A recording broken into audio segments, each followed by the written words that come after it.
All right, we are live. Thank you, everybody, for tuning in to ASV Collectibles live statue unboxing and shenanigans. You mean shenanigans? Oh. Yes, we love the shenanigans. And today, with our panel, we got Marcos. Marcos made it in time. Well, a little bit in time, but just like everybody else, he needs social life, and he's getting it. Well deserved. Great start of a 2025, not like myself. And we got FBJ in the house. FBJ, thank you for tuning in. I know you had some wife tax you had to do here during the holidays, so Paid off. Man, you paid off. I'm in the clear. And we have the legend Lane. Thanks for tuning in, Lane. Appreciate it. Sorry for the last minute. No problem. Well, I'm gonna see how I do, because I think I may be having I've been having lower back pain for the last like 4 days. I think I may be having down like kind of the middle of some sciatic nerve pain.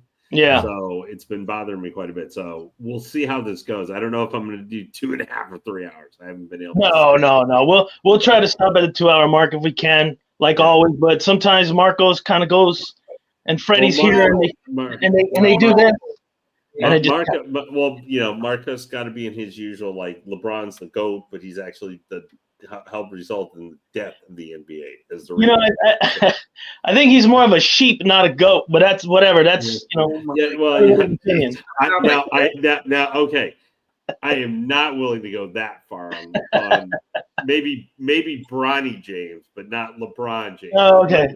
As much as I like to give Marcos a hard time about LeBron and stuff, like, I don't like him as much, or I don't think he's as good as Marcos think it does. He's still a top 10 player in the entire history of basketball. You say top 10 is disrespectful, though. He is top 2. It's either LeBron or Jordan. I hate that old head. Like, I get if you put Jordan above him, but at least say he's number 2. My gosh, see, the thing is that and I even hear an argument for Jordan against Jordan. The greatest basketball player is legitimately the guy who scored 100 points in a single game. It's New Year, so I will not be in this conversation at all. I'm out of this one. I'm just gonna say. I remember you when this dude didn't play anybody but like retired. Like, he played against Lunchbox. Dude. He said Lunchbox. Yes, bro. He scored 100 points, and we still don't have evidence of that, though. That is true. We do not have evidence of that. We have World War II video, but we don't have Wilt Chamberlain's 100-point game. Just know that. Okay, I'm going to stop now. Yeah, Marcus is going to make my head explode. Let's piggyback that to it later. Yeah. We'll wait for Marcos. Marcos to get a little bit more tipsy. You started it. I can't respond? Oh, my gosh. Like, I didn't start it. You guys did. We're the second half will be like, Shannon and Ocho Cinco. Second half, nightcap, NBA basketball 2025. But This is gonna be a fun night, man. This is gonna be a great 2025 start off for myself. But I did want to address the chat. Stanley, thanks for joining. The Everyday Collector, thanks for joining. Right. Cypher, our good friend Cypher's here. So much 3D. Roger, thanks for tuning in. Michael Reyes, my boy from Tracy. We got Aiden in the house, A+. Let's see here. McFly's in the house. Who else is here? We got a lot of people here right now. We got 11 watching. So thank you very much for tuning in to ASV Collectibles. I will get started on this unboxing here, but I just really want to address everybody that's in the chat. So if there is something someone wants to talk about in the chat, we'll leave the basketball stuff for a little bit later to get a little. What the heck? I legitimately didn't realize we were live, or I would not have said crap. I just wanted to poke Marcos a little bit because I haven't done. Yeah, we wanted to get Marcos fired up with the whole Jordan LeBron thing. Mr. Popo, thanks for joining in. Mr. Popo's in the house. Really appreciate you guys coming in and checking out this unboxing. So, some news for 2025. I just got my hands on 6 items. So every week I will be doing a live unboxing. I know I have been already, but the start of the year has been doing really great. Some of the items. Well, all of the items for sale, but I already sold 4 of them, but we're going to do the unboxing on it anyways. So what I'm end up doing is most of them are XM Studios, 2 1/6 scale and 4 quarter scales. Those are the Samurai line, the quarter scale. So XM Samurai line, I'm going to do a Samurai line every Saturday starting next Saturday. William, you're trying to be FBJ Jr. Got everything coming in all the time. Well, I've been lucky and I've been blessed for joining this community, meeting people like yourselves, meeting local collectors. My boy Michael Reyes here. He's got a great collection at home. When he gets a new item in, he's like, "Hey, you want to come hang out?" Yeah, sure, I'll come hang out. So we have a really great time.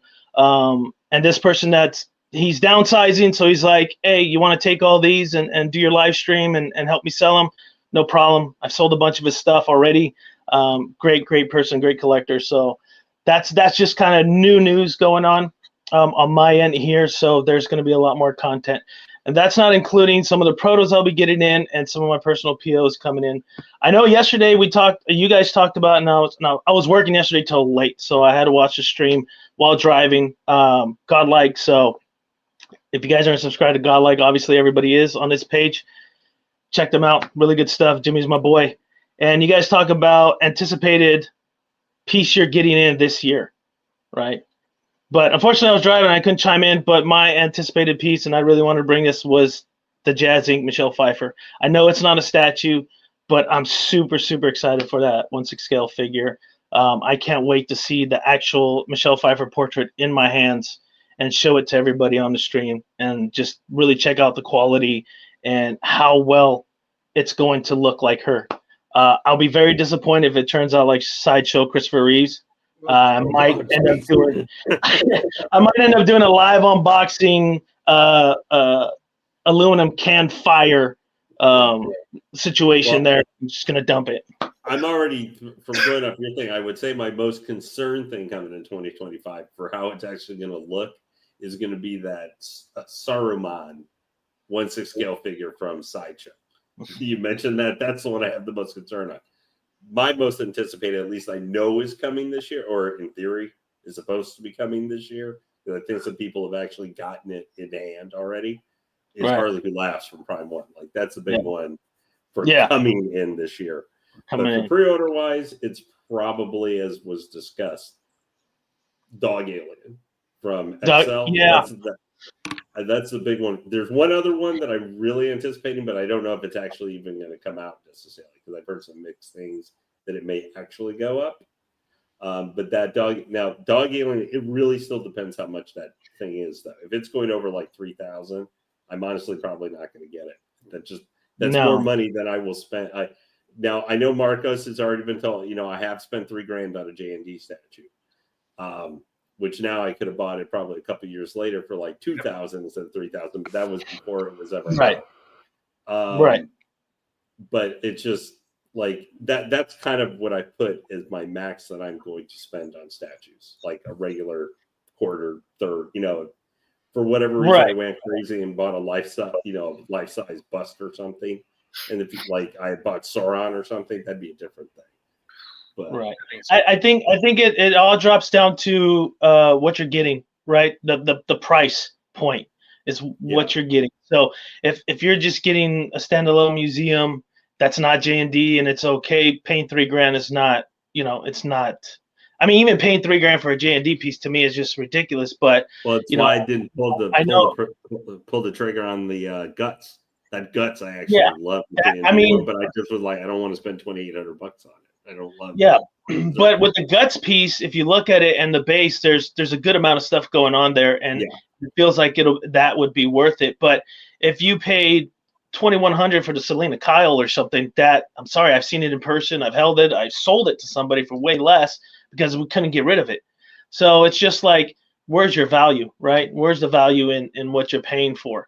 Now, if you're a diehard and you love it, I know Freddie, and I'm not dissing J&D, I love them. I know you got a bunch in the back, but just right there, we know the cost, right? And if it's worth it to you, then that's what matters. If you feel like it's worth it. For me, I'm old school. I really like, more is better, even though it potentially won't be, but more is better for me. That I feel like I got more out of the money I spent with something grandiose than just that. Right, that's just my opinion. That's sometimes what you can get from a Prime 1, which can be both to the detriment sometimes to statues too. One thing Prime 1 you can't say, not always, but most of the time, is they give you not just maybe the whatever the figure part, the actual character part is. Right. But they usually will make up it, and even XM does that sometimes with their statues. I don't think quite in the same vein, but the bases they give you, they're usually detailed. They have some nice things with it, or they have light up function or whatever. They give you a lot with it that helps add, can sometimes make up a different price. But everybody here is here to look at some XM Aphrodite IX booty. Right. So, no, I mean, but we can keep chatting and talking. Pretty much it's just kind of their version of the manual. Everything that comes with the piece, code in the back. I'm not sure. I haven't picked up any like newer XM pieces, and I know they're having their own issues and stuff. Do they come with the fine art print still, like the new stuff? I heard they don't. They come with a little plaque now. That's what I heard. Yeah, I think it's small plaques. Metal stand plaque thing. No, look like a baseball card or something. Yeah. Well, no, I think they did them with the plaques, but then they were getting rid of those at some point. Like Lady Deadpool, a couple of years ago when that Lady Pool, whatever popped up. I think that was supposed to be either the last one or first one that was not, at the time when they were doing it. I mean, and that's like 2022 or 23 or 23. Supposedly, I know I heard Rad Titan on their podcast. We're talking supposedly XM may have gotten an investor or something to help them get some financially solid. Now, like I said, that's something they talked about a little bit. I don't want to say, oh my gosh, this is what's they're back. With them. Yeah, no. Supposedly, maybe. Well, we'll see. But they showed the Superman classic, which has been played into Oblivion, like everything. Supposedly, it's going to start getting some people, which I don't particularly care for that Superman. I actually think even the sideshow, him pointing his hand up in the air one, is actually better. I think both of them aren't that good, though. That's the thing that sucks. Well, I was just saying in comparison, I think that one is actually a better rendition of showing Superman doing something. Like it fits, at least. Neither of them was executed great. It's a more interesting looking piece for a quarter scale. I get it. But then Hush comes out 1/4, and then that one blows all those out the water. Yeah, so but see, the thing for me for that Hush one is I really like it. Mm-hmm. But I don't actually think Superman looks that interesting in what he's doing it. I don't even think that about the third scale, even though it's like the be all end, like for years, that's been the be all end all for people for Superman for a bit. I thought it would, I know it's a very good representation of Jim Lee's artwork from whichever issue it was of Hush where Superman appeared, but he's being controlled by Poison Ivy. But like, I've never found that. I'm just saying for positioning him doing what it looks like he's doing. I don't think it's ever been that interesting. I actually think that premium format looks more interesting from his pose and everything, where he's actually flying and stuff. I just wish it was maybe even him more like where he's in the air, but he's not supposed to be putting his hand like jetting forward. Ooh, that looks nice, man. The cyberpunk. Or not steampunk. Steampunk, yeah. To it. Surprisingly, this base is very heavy. I can believe it. There's a lot of stuff on it. That's good. Is that a face? Yeah, that's a skull. Oh. It's got the wiring and stuff. I like the detail of the wiring. Yeah. Those eyeballs. Yeah, you got that brass on there too. So she's going to be like stepping on his head. I don't even know. I didn't even look at it. I just kind of first time pulling out of the box, so I don't know. Now, and you don't look before you go in? Come on, Will. No, it's all in the dark, baby. So, William, is this one you got during like the sale from No Fiction? No, this is actually. So the 6 pieces I got in yesterday is from the same person that sold me. So I ended up buying these. So he sent me 6 pieces. In the past, I ended up buying like these 2 pieces from him, Aphrodite and Angelus, because I didn't want to sell. I mean, I wanted to keep them. I was like, these are epic. Yeah, they kind of go together, being top property. Yeah. So I ended up buying it from him, but I had so much stuff months ago to unbox. This is like the last one. I was supposed to do it during December, right, to like finish off the new year strong, but I didn't get the chance to. So I was just like, well, I'll do it whenever I get the chance, which is today, and then I'll work on the other lines. But as for my pieces, this is the last one. I do have a custom Green Hulk that is a companion piece for that Logan, the Sideshow Logan. Nice. So I got that one coming in. That's one of mine, and I have 2 POs, but it won't be till the end. Jazz Inc. And then I got one more that's an actual anime piece. Well, 2 anime pieces. Sorry, should be towards the end of the year. So, so I got another like 6-7 months of live unboxings, and then it's just gonna be statue chat and shenanigans unless something comes up during. So William, one thing I wanted to bring up while I was thinking about it. Should people still be reaching out to you? Because I know you posted in the group the other day. Anybody here we haven't chatted with been regularly following for that Goblin Queen custom that's being worked on. Is that still available for? I just wanted to mention anybody in chat who may be popping in or looking at yeah, I mean, I got information on it. For those of you that are interested, just hit me up and I'll guide you to the right direction. Cool. Right, yeah. So, I just wanted to mention that. Yeah, for sure. If you haven't seen it or something, check some of the old streams where some of like the 3D modeling and stuff we're showing it with the sculptor and everything. It's an amazing. It's not a piece, unfortunately, probably because of Disney will ever actually get an accurate comic Goblin Queen. So this might be one of the best renditions you can get. And there have been some good ones the last couple of years. Yeah, there have been some really good ones. The one on Throne's really good. That custom piece is really good. I did an unboxing of one where she's on her chair and it looks like goblins all the way behind the chair. It wasn't super detailed, but it was actually very nice. It looked very good. Her hair was up in a bun, very kind of risque, but that's kind of the outfit she has. So I did an unboxing on that. It's you got to go down the history. You guys will find it if you want to see that review. It wasn't a live unboxing. It was just kind of, it was a review. I did a review on it. I actually really liked the piece, but it was someone I was collecting for my line because I had the specifics, as you can see. So she didn't really go well, and she was kind of a Throne piece, and I'm not a Throne collector as of yet. Seems like I will be soon. But yeah, dark side. Dark side. I know Freddie's smiling because he's going to be one of the victims. Yeah. Well, I nearly got the Dark Side, the Prime one, Dark Side, but that thing was like for the deluxe, which would be the only one that I usually will go for the cheaper option, especially because I've been looking at the Predators, and I was just went, man, they're just too much. You're starting to get too crazy with the prices on those. The base for this one I like. I caught our replay your unboxing. The one I wish I had been here for was that Red Hulk because I love Red Hulk. I actually kind of like him better than, at least look wise, than regular Green Hulk. Yeah, so I like Red Hulk better than Red Hulk. I'm still waiting on the good deal for the transformation. I really want that Green Hulk transformation. I don't typically collect 2 of the same characters, but I might make an exception for that Green Hulk, even though I got a Green Hulk coming in. But I mean, that Red Hulk, man, I love that thing to death. I cannot stop staring at it. No matter. It's a great piece.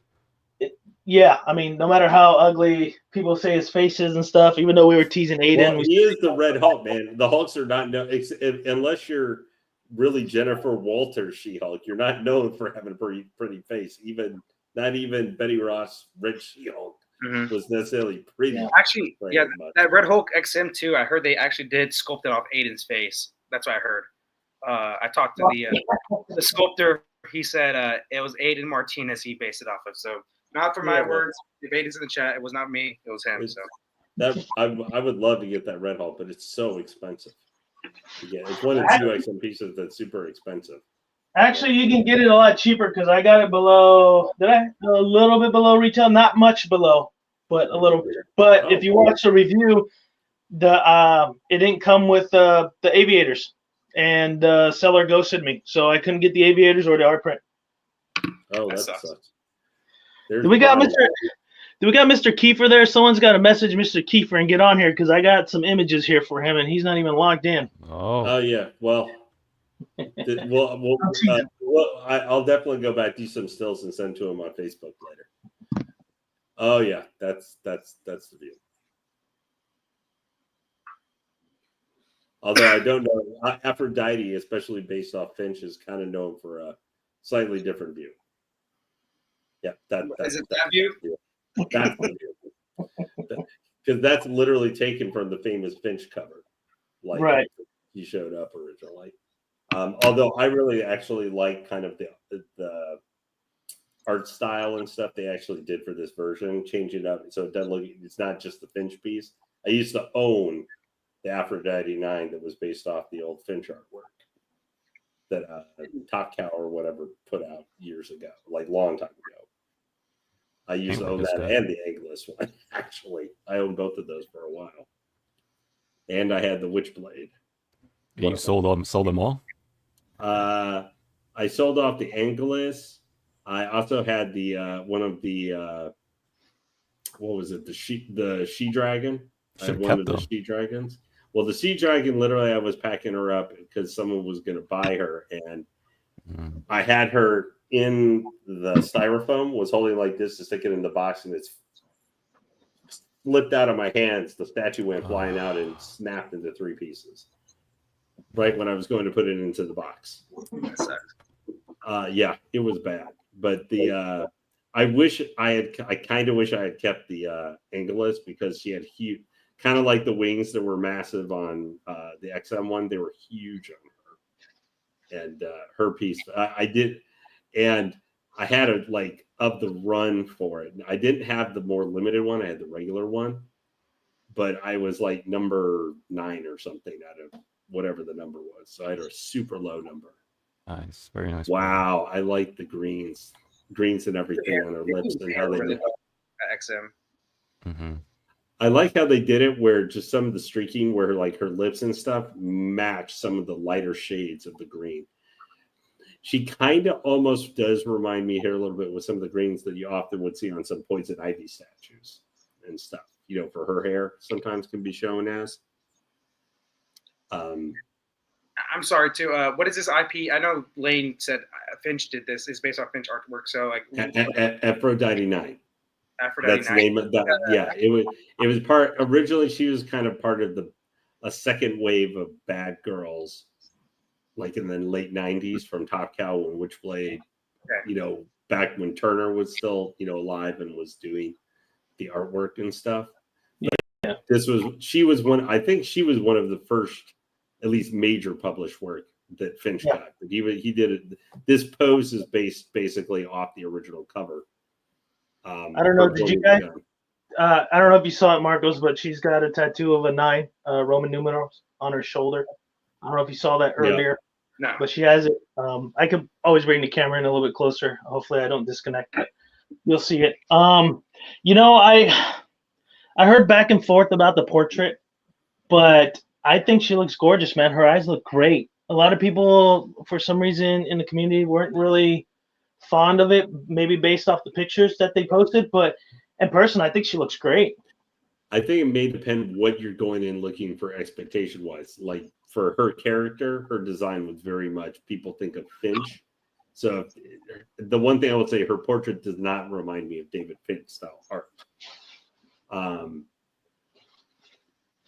But Finch has always been kind of, for me at least, seeing it translated into, like statue or 3D form has kind of been a mixed bag.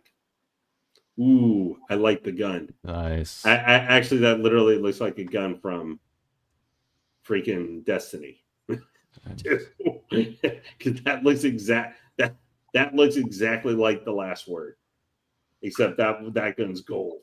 That's like the only difference. Does she? Do they give you a lot of weapons in this piece? Not quite sure. Swap outs.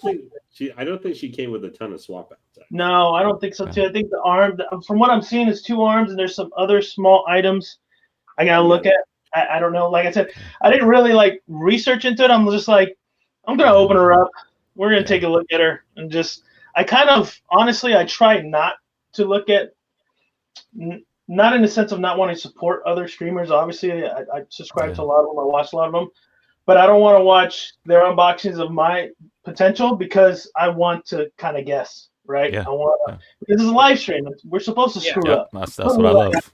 oh yeah, I'm supposed to look like an ass, and I'm like, where's this guy? Fucking, we ain't gonna put this piece in. You know what I mean? Keep I it don't know. real. I don't know. When I unboxed Poison Ivy, and all people were getting to look at was kind of my side of my ass, because I was trying to figure out where one stupid block, spending 10 minutes trying to figure out, and looking at the instructions to figure out where one stupid block was supposed to put. Yeah, but that's what it's all about, because we all go through the same thing, right? You know what I'm saying? Nice. Nice. I love the detail on that piece. Yeah, the gun there, I love the color differences and everything, like between the barrel and then just the main body parts of the gun and everything like that. That has an awesome steampunk feel to it. Yeah, I like how they did the bandages fairly well. They even painted her nails on there, so that's kind of cool. But yeah, it's really cool piece. Yeah, when XM can be actually on their thing and like put stuff out, I think they're really. I still don't think they're quite as good as Prime One. I think especially for a comic piece, I still think Prime One's the best. Like, I think they're the best. But in live action, I'm still of the mindset it's like Queen. I think is probably portrait wise overall. It's kind of them and J&D. I think are the two biased. Live action and Blitzway. It just depends. Because a lot of times their prototypes look great, and then they final pieces. That's why those Star Wars ones, the Obi-Wan and the Anakin, like those look fantastic. I know Jimmy's getting, I think, the Anakin with the rooted hair, the 1700.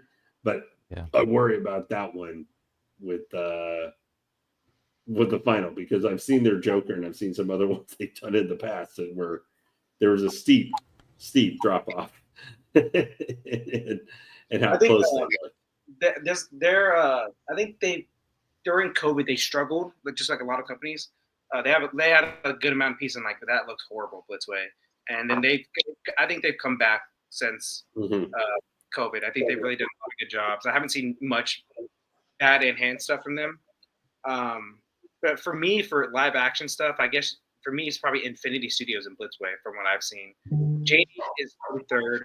Queen is probably fourth. Queen is another company that, and like prototype looks really good, and then sometimes they miss it too. It's they're kind of in the same boat. Like, I mean, I think with live action, using realistic, especially for what our expectation now is for what, because of even we know toys and in art and different stuff like that. Like, while we were putting this in, I was going to mention just how that played in, because it ties into J&D and stuff. But I'm going to wait here. What about you, man? What do you think? Nice. Freddie, what do you think? Hey guys, the light too bright? I'm like trying to. Nah, it's perfect. Okay, man, it's fine. Right. On my end, it looks too bright, but I want to make sure you guys can really see the full detail, because I got a light on the camera. I got this light over here for this angle, and then I got the one above me. But I just want to make sure the lighting is good for everybody. Yeah. This is I'm mesmerized by that angle right there. What you got? Well, right there. Okay. Yeah, right you're there. a guy, so you're gonna be mesmerized. Now, are you gonna have this on the higher shelf or the lower shelf? I think I'm gonna have it on the higher shelf just because of her positioning, and I don't really care about her face much. So Freddie's giving the thumbs up. Yeah, I would agree. So, Freddie, you don't get to escape. What was to Marcus's question? He was directing. Who's the live action?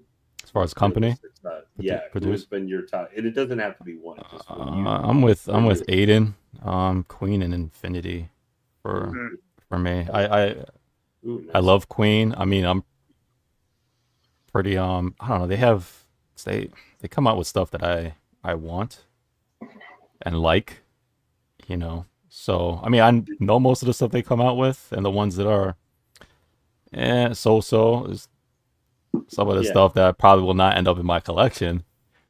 But for the most part, everything that they have that I want, I like it. I think they did a great job. The newest one that will be coming in is obviously the T2, right? I think they did an excellent job with the realism and likeness with that. And You know, Infinity is another one. I just think because I'm into the movie stuff, and I need a company that can grasp realism as much as possible and nail that likeness. So that would be for me. And surprisingly, as much as some people would disagree, I don't know if it would be my top 3. But J&D now, because of the stuff that they've shown and come out with, now I would put them in my maybe 4 or maybe 3, you know, because even what they've come out with, what they've showed recently with the Squid Games, for example, right? I think it's phenomenal. That one looks fantastic. You know, they had that other the South Korean woman that was from that movie, very popular, famous movie there. That one of her, but super expensive. Yeah, and you know, Basquiat, you know, that looks, he looks incredible. I love the base in that one. That's like the most intricate base I think they've done, like with the little like art paint. Yeah, I love that. I think it's unique. I mean, I will never buy it because I'm not, you know, I'm not too deep in that art world where I just need that guy for the representation of, you know, New York and, you know what I'm saying? If I was like an artiste person, that would be something in my collection, right? But I'm not like that deep to want to own that piece. You know, the Reeves, the image. So I think lately, J&D has done some great stuff for realism. Yes, just like Lane said, right? Like with Queen, like with Blitzway, you know, there's stuff that is suspect, right? So I'm not saying that Queen is perfect, J&D's perfect. Not even Infinity is perfect, right? Because to me, I think they have some of their stuff that kind of I didn't love their Gandalf. There's some of the stuff, like it looks kind of dullish to me. I'm not gonna name the names.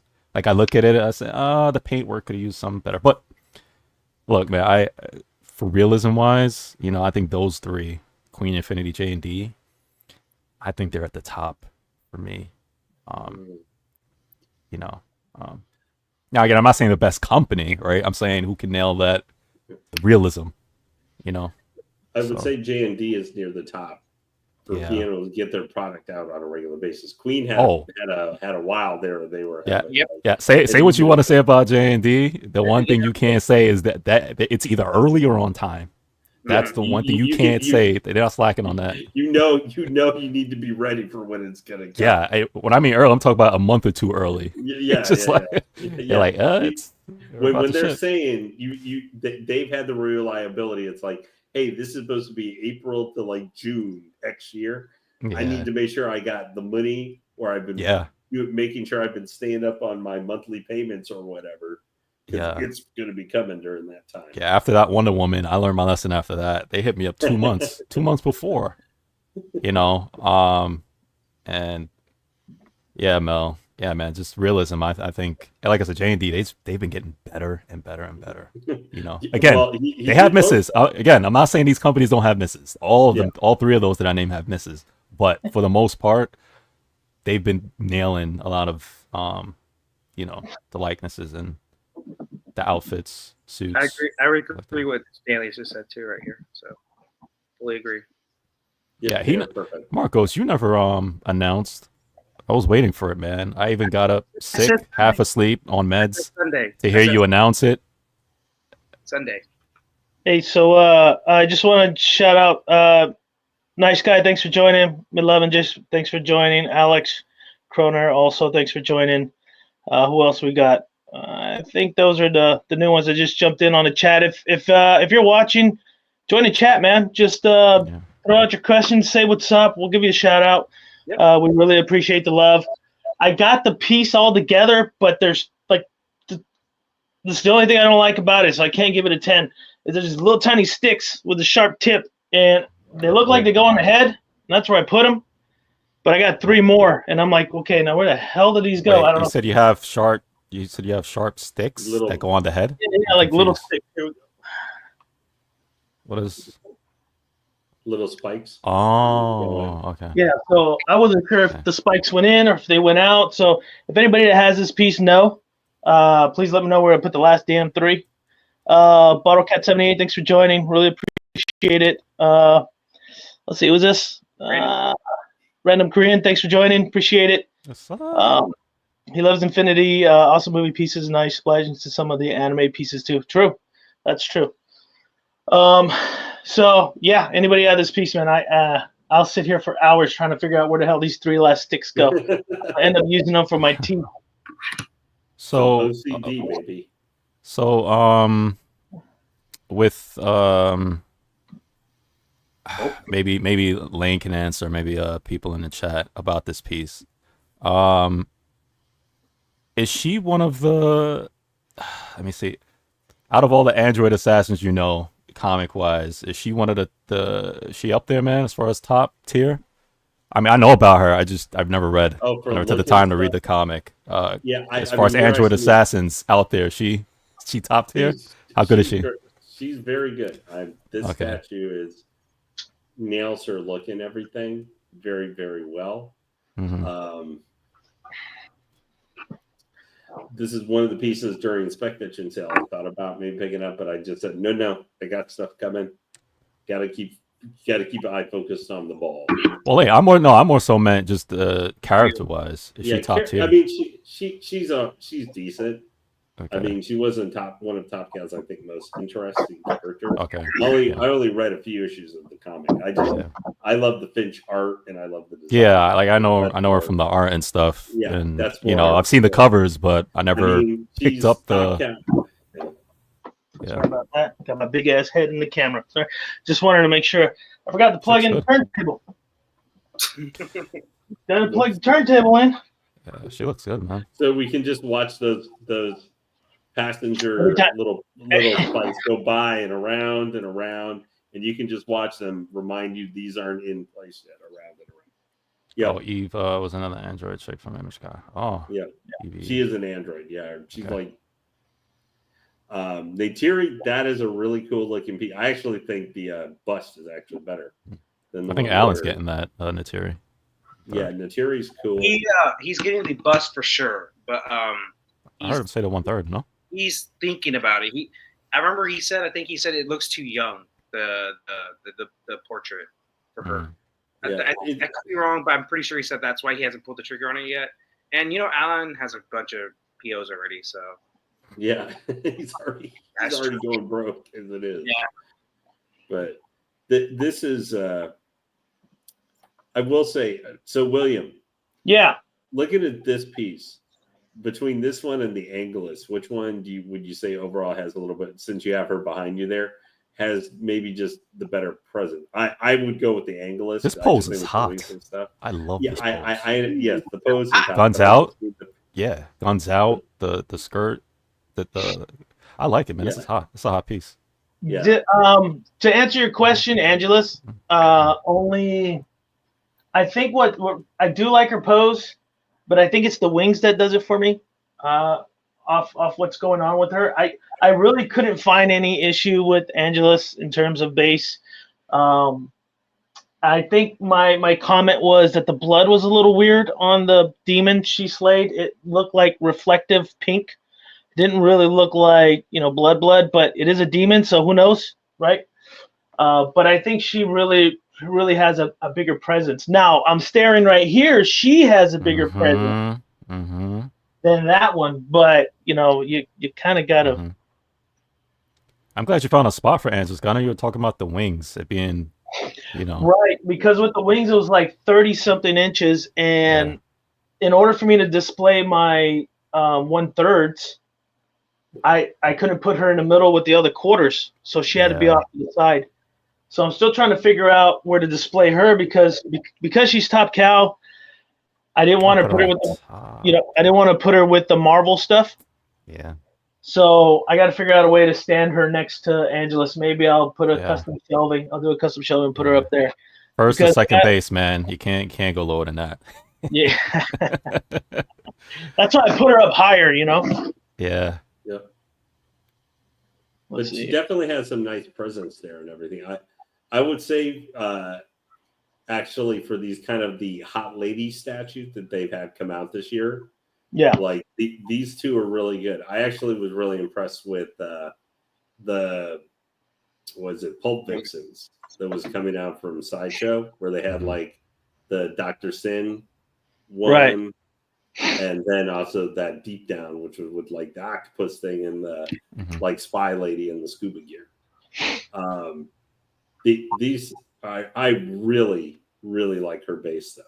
The Angelus one, I think almost with the, because I know originally it was the darkness and everything, which they it was switch it out to something slightly different. They have it more like the darkness, right? Like dragon thing. Yeah, it's darkness is demons and stuff like that.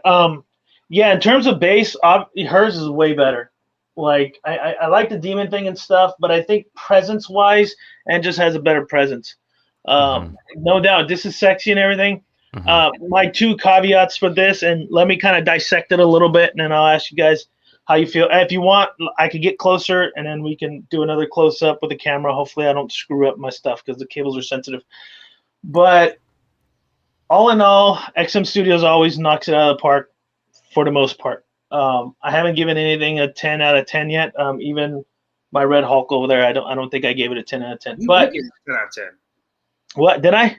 Yeah, you're drunk, but yeah, you did get it. Oh, okay, that's why. Well, that's because I'm not drinking today. I forgot to bring my rum, so that's so. You give it a couple 10 out of 10s because you're drunk, but that's why. No, I think I was doing like a 9.725, kind of like your rating. I didn't really give it like a. Loves those ratings. Like when Will says, "Oh, this is like a 9.2," I'm like 9.1768, and then he's like, "Okay." No, I remember. No, I think I gave it a 10. I think Will gave it less than a 10. Yeah, I gave it a little less than 10. Yeah, I also gave it a 10. Well, because I'm kind of picky and things like that, and there's certain things and only certain pieces I'll give a 10 out of 10. Like if they did a resin statue of me, it would be a 10 out of 10. Everybody knows that. So whatever. Yeah, very reflective at the top, right? Oh, okay. So the original owner of this said the 3 extra spikes are actually spare. There's nowhere to put it. So if you were to break one, put one in. I do like that. So if it is a spare, perfect. I love that. So in terms of base, fantastic. I love the skull, this demon head. It's got 6 eyes. The spikes in the head, not sure what that's for. I don't really remember reading this comic with her particularly. I read Aspen, Phantom Comics, and then I read Witchblade, Darkness. Those were really the ones I read. I knew about her, and I thought she was pretty cool because she's like cybernetic and stuff like that. So she's an awesome character. I love the guns, just like you guys said. The detail on the guns are fantastic. The paint on the skin is on point. You can see the washes. You can see the detail between the muscular and how the straps. Her straps around her legs kind of squeeze a little, so it gives you that small little ripple. So they put a lot of realism behind it. I like the damage on the shin guards. They look like, I want to say bullet holes, but they're very small to tell what they actually are. But, some battle damage. The boots are pretty cool. The paint job on it is great. Like when you come back here, I don't know if you're not going to be able to see it, but I'll get close. There's a lot of like darker dirtiness inside this mesh of her boot. And where the leather is, there's a lot of different colors, a lot of different washes, a lot of different shading. So I think they did a great job on the darks. But we all know that XM Studios, they go dark with everything. Like almost all the stuff they do, they go dark. But I really love the head and the details they did with the head. Like I said, I just don't know about the spikes. In terms with the lower half of her, where her skirt is and her bum is, that's a 10 out of 10. I'm going to say it right now. But I do like all the ammo around her belt. Like they went into details to paint every single ammo around her belt. So that was really cool. The detail on the skirt also, it's got texture to it. There's a lot of dry brushing and some shading in there. Like they did a fantastic job, man. I can't complain. And I love the hair. The way they did the streaks, the shading, the greens. It's good. Like I'm into Oh. Even Aiden said he wants this piece. Always has. I'm getting close to a 10, but the only thing that kind of bugs me a little is just the spikes. I think they did a lot of detail on the can. Like the paint jobs, I would say the paint jobs like a 9.8. Honestly, if I sit here a little bit longer, maybe I'll be picky and I'll find something. But let's see here. What we got. Yeah, Put them both together. Yeah, that's a 10 out of 10. I do like all the electrical they did. They did a great paint job on that. You can see like they got the SO cord around, which is the rubber part, and then they got all the little tiny cables and they painted them, which look good. So very, very good attention to detail when it comes to the mechanics, right? Because she is kind of cyborg. Yeah. So when it comes to the mechanics, they did a very, very good job. Now I do, I'm a millwright by trade, so I deal with electrical and mechanical and all that stuff, and they're really hitting on the point with all these brass pieces. This is the cool part, and I'll get close to it. All the bolts you can use, like, looks like you can actually put a screwdriver on there and unbolt it. That's how detailed they did the bolts on the demon's head, his chin guard, and then some of the plates around here. They literally have all the bolts around the base as well. They got some like copper wiring coming through the bottom, and all the little bolt holes. Like, they really, really did a great sculpt on this. I'm not sure, was this one of the original porcelain sculpts that they used to do? I'm not quite sure if this is one of them, but if it is, man, they took a lot of time. A lot of the electrical cables coming around here too. And I know the previous owners watching. You gotta learn how to dust. It's very dusty. Yeah, dust it down a little bit there, brother. Just gotta get the kit. You gotta get you gotta get the kit. He's downsizing, Kerry. He's like, you take it, you clean it. But other than that, man, I think it's great. Marcos, what do you think, man? So I always say, but I have like no real knowledge of the character. I grade it easier, but from just like sculpt wise, portrait wise, paint job wise, pose wise, the whole concept. It's a really good piece. Let me zoom in, like make my thing a little bit more. I can get a little closer. The one more thing that kind of bothers me a little bit is that her arm's sticking out, and I know we like that pose. It works for her, but display wise, you know what I mean? It might take up some. And I always say with female statues, you got to make them sexy, and they did not miss on that with this statue. So grade wise, like I said, I'm easier with characters I don't have a huge knowledge of.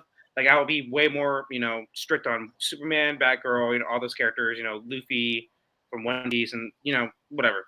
For me, I give this a 9.4 just for art only.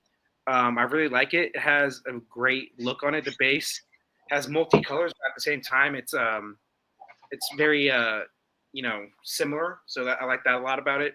The guns were actually really good. I like the guns, the details and the colors on the guns. No, man, it's a great piece. Like I said, I have no knowledge of this character, so I can't give any more real insight, deep insight, I guess you could say, on this character. But I love the hair. I love sculpted hair that looks really good, and this one really had a good sculpted hair as well. So, yeah, 9.4. Freddie, what do you think, man? Getting a little close up here for you. What I think, Aiden says 8.5. I actually want to know why. Ooh, Aiden. Tell us why. Tell us why. Aiden. Even when Marcos has no ties to a piece, he still can't even give it a 10. Jeez, man.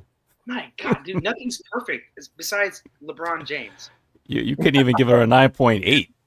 It's a 9.2. You gave it a 9.2? No, I said 9.4. 9.4. A good score. Shit. Oh, what are you going to give it? Like a 9.9? Like I just can't do it. Yeah, but you got no connection to it, so you got no baseline. Just give it a high curve. My bad. It wasn't 100. My bad. Aiden, I know, giving it an 8.5 because he knows stuff I don't know about this character. So. No, I'm messing. Yeah, I give it a 9. I give it about a 9. What because I know you said something, Will, about with the gun being out and displaying it. I'm on the opposite camp. I wish that, but I understand. It's kind of like with the wings on a piece, right? It's like, as much as it looks nice, the wings out, I know display-wise, that's a huge no-no. But I don't think it's too bad with the gun being out like that. I mean, because if you if you display it with the gun out straight away, I don't think it'd be that big of a deal. I guess depending on how deep you're putting it out. But my problem is, or I don't say pet peeve, anytime I see characters that have weapons, you know, Cable, let me see, non-comic, Neo from the Matrix, you know, when I see characters that supposed to have guns and I see them displayed with the guns not being put into action, it kind of upsets me. I guess that's a pet peeve. I'm not saying this is a big gripe and I can't get a piece or anything like that. I believe guns, if you have weapons, it should be kind of out like this, like right with the Right. with the, and again, I get it. Like I said, I get it for display purposes. Like with the wings, I get it for display purposes. I'm not knocking that part. I'm just saying in general. This is why I like swap outs, right? Because with the wings, you get swap outs. I think, right? With that No. piece, you got swap outs. I don't remember. Oh, they were. That's how it was. You didn't get it open. Okay. Yeah. But this is why I appreciate swap outs with the guns, or whatever. But because like you know that like with Neo, just dealing with him with movies, right? Like with who did it? Was it Blitzway Prime 1 or Prime 1? The new one. That's Prime 1. Prime 1, I think, right? What bothered me about that piece is that with the Prime 1 Neo, his arms are down with the pose. He's kind of like he's starting to run, or he's starting to go into action, right? And what bothers me is with these characters, when they do them with the weapons, is you have a weapon. You see, like her, either she's about to blast it or she did blast it, right? But she's in that action with the gun. It's like not, you see, the other hand is, yes, that's with the other hand, the weapon's down. She's not doing anything yet, right? And when I see those gun pieces, when I think about Matrix, right, I'm thinking about all those weapons are being used. If they have the weapon in their hand, they are being used. And what comes to mind is that pose with Neo. He has both of his hands out with the guns, with those like Uzi, right? Yeah. And he's about to shoot like straight forward. He has both guns out, right? So that's what I think about. Or I think about whether it's him, whether it's Trinity or anything, right? I'm just thinking if they have the guns, they're using them, right? If I think about Cable has those guns. Even if he has that big power blaster in his hand, it's straight. Yeah. He's going to use them. And I hate when I see characters with the guns and it's just, if they're on the floor, they have it posed up like this. You know, I'm just like, that is so annoying to me. It bothers me. And I don't mind that if you have swap outs. You know what I'm saying? So I like when I see this because, okay, a character that has a weapon, she's putting that weapon to use, right? So that's why me personally, that's why I give it a 9. And I think it's awesome when you see the character in action with the weapon, with a gun weapon that. And I think it adds to it. Again, it's a pet peeve for me. So that's why I said I love that, to see that. It's like, oh, finally, somebody who holds a gun on the statue and is not down or up or I'm about to shoot. I'm like, dude, you have a weapon. I want to see my statue like using that piece. So I like that. I like that. The thing I would have liked to see on this piece, now that you mention it, and when you look at certain pieces, you start processing and things happening. I would have liked to see maybe some smoke attachments on each end. Yeah, I would have been, yes. Give it that feel that she shot at him. You know what I mean? Yeah. The barrel smoking a little bit. The words literally out of my mouth. Yeah. There we go. And then going and then flowing and then flowing. Lane, what do you think, man? This one's a 9 out of 10 for me. I love the look, the pose. I mostly like the head sculpt. That's probably the one weak area for me, is that when I think of this character, I think of David Finch specifically. So I would think of very accurate David Finch style sculpt. But this is not exactly that. So that may be the one hang up for me. But that's just my own personal thing, how my mind's eye sees the character and how I think about it. But I love the base. The base. The thing I like about this is this one. It's busy, but doesn't get in the way because there's so much detail, everything like that. But the focus is on, her ass. Let's be right now, and her and her ass. Right there. That's what the focus is. Bang, double bang from that. Yeah. The thing with Angelus is I almost think her her base is a little bit too. It's maybe not even quite with different colors and stuff like that as this one is. That's the other thing. I think it has a nice different color palette and everything to it that makes it look interesting, along with just what's making up the base. Angelus, I feel, has so much going on that they're just because maybe with the big darkness serpent head and everything, it kind of distracts from her a little bit just because of so much going on the base. And it's very tight around like her legs and everything. Whereas, like I said, with this one, there's a lot happening, but it doesn't really squeeze or distract from when you're trying to focus on the figure itself, the human figure of the statue. So I like Angelus better because I just think she looks cooler overall. I think her design is cooler.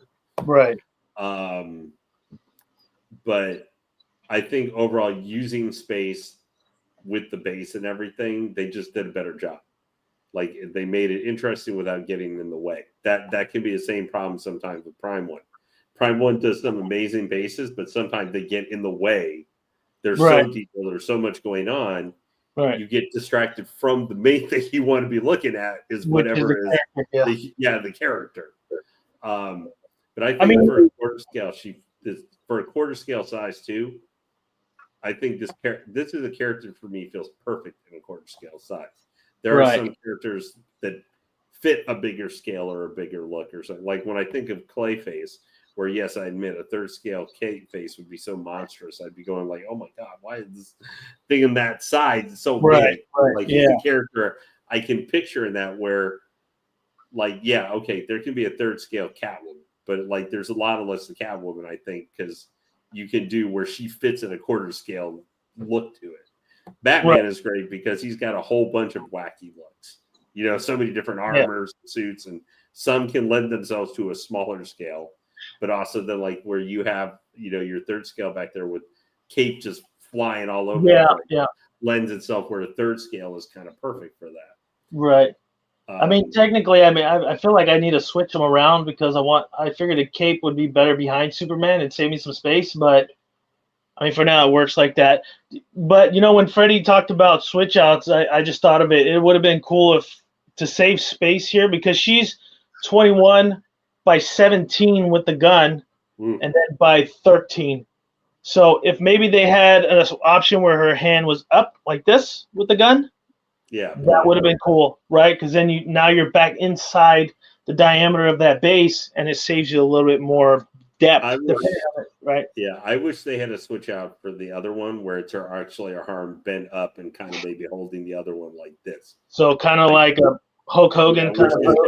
Well, she's got one out like she's fired, but she also has one kind of up like this sideways, like it's held up like maybe with smoke. Well, that would be too difficult for engineering wise. You'd have to pop her off the shoulder to do that because her arm's straight, right? So even if you were to do a bend, she would be more at this angle and not at this angle. Yeah. So I feel like with her arm straight out like that, they could have probably figured out a way to twist it up. No, not that. Yeah, I know, but I would have said her other arm there. The one right, this one. Down, that it should be up and like more like kind of like the Harley. J&D has. Marcos, your Deadpools. Do any of them have action with the guns out? Yeah, almost like it's shooting action, not like guns down. Yeah. The Dexon basically has both of them. One of them's kind of up, but the other one's like to the side like this. Yeah, see what I mean? That's what I'm. He's a character where I think he if he has guns, he'd be doing something, right? Not just. But a lot of companies, the license companies can't really do guns because the Marvel license, DC license in America at least, they don't allow guns. It's weird. Except Deadpool. Sideshow, the one I have from Sideshow, I only have swords, and they have like the Wolverine claws things. Mm-hmm. But the XM one allows guns. Yeah, and then XM, they're an Asian company, so they can do it. And same with the LBS, they can do guns too. Shoot, look at PCS. So they got that Punisher with fucking Gatling gun. So there we go. So that's progress in the rest. I mean, they got the RoboCop with like freaking Cobra Cannon being pointed out, like it'd be pointed at you. It's weird because I think that guns that are not realistic, I guess, they had issues with. If that makes sense. Like, if you have like, Cable, Satchel had that big Cable with 2 guns. Like, those are so unrealistically not guns. Like, we can have in real life. And they're like future sci-fi. Yeah, exactly. So I think you can get away with that, but you can't get away with like an AR-15 for some reason, or a pistol. The Punisher with realistic modern guns or something. Yeah, can be, and then especially if they're pointing it like they're posed to shooting, not maybe up or something like that. You can, with posing, sometimes you can get away with doing. Yeah, for Freddie, Deadpool, I think the best custom Deadpool is the one he's like shooting out of like an explosion, and there's like multiple switch outs. He has like a bazooka on his shoulder, like he's like shooting it, and then there's a couple other ones. Like, that's the best one. And I understand what you're saying though. Like, if you're a guy with guns or a character with guns, they should be in an action pose with it shooting, or at least that's how I feel. Like, they have to be coming out or something like that. Yeah, that's how I feel. Because to me, it's like, what's the point of you as whether it's the company or whatever, having that character who his main, like, if you're gonna put the guns on him or for him to or her to use, what is the purpose if not to be used? Because if that be the case, you could have just gave me fists or swords or do something else, right? It's like, oh, I got guns, but my hands are at the side. Like, what? That's like the hot toy that came out for Peacemaker, where the gun had to like stay in the holster permanently, unless you that's just figuring stupid. it. Whereas the Prime One statue, you could have a hand that has it pointed out. Well, think about it this way too. That could be said for any character that holds any type of weapon, right? That's like, like Marcos, we like anime. Like, if they're not using their sword, then why the hell even have it, right? So it's like a Bleach character, like you have the Yamamoto. Why, like, if you hit the the whole time, the only look, that's a waste of an opportunity for sure. Right.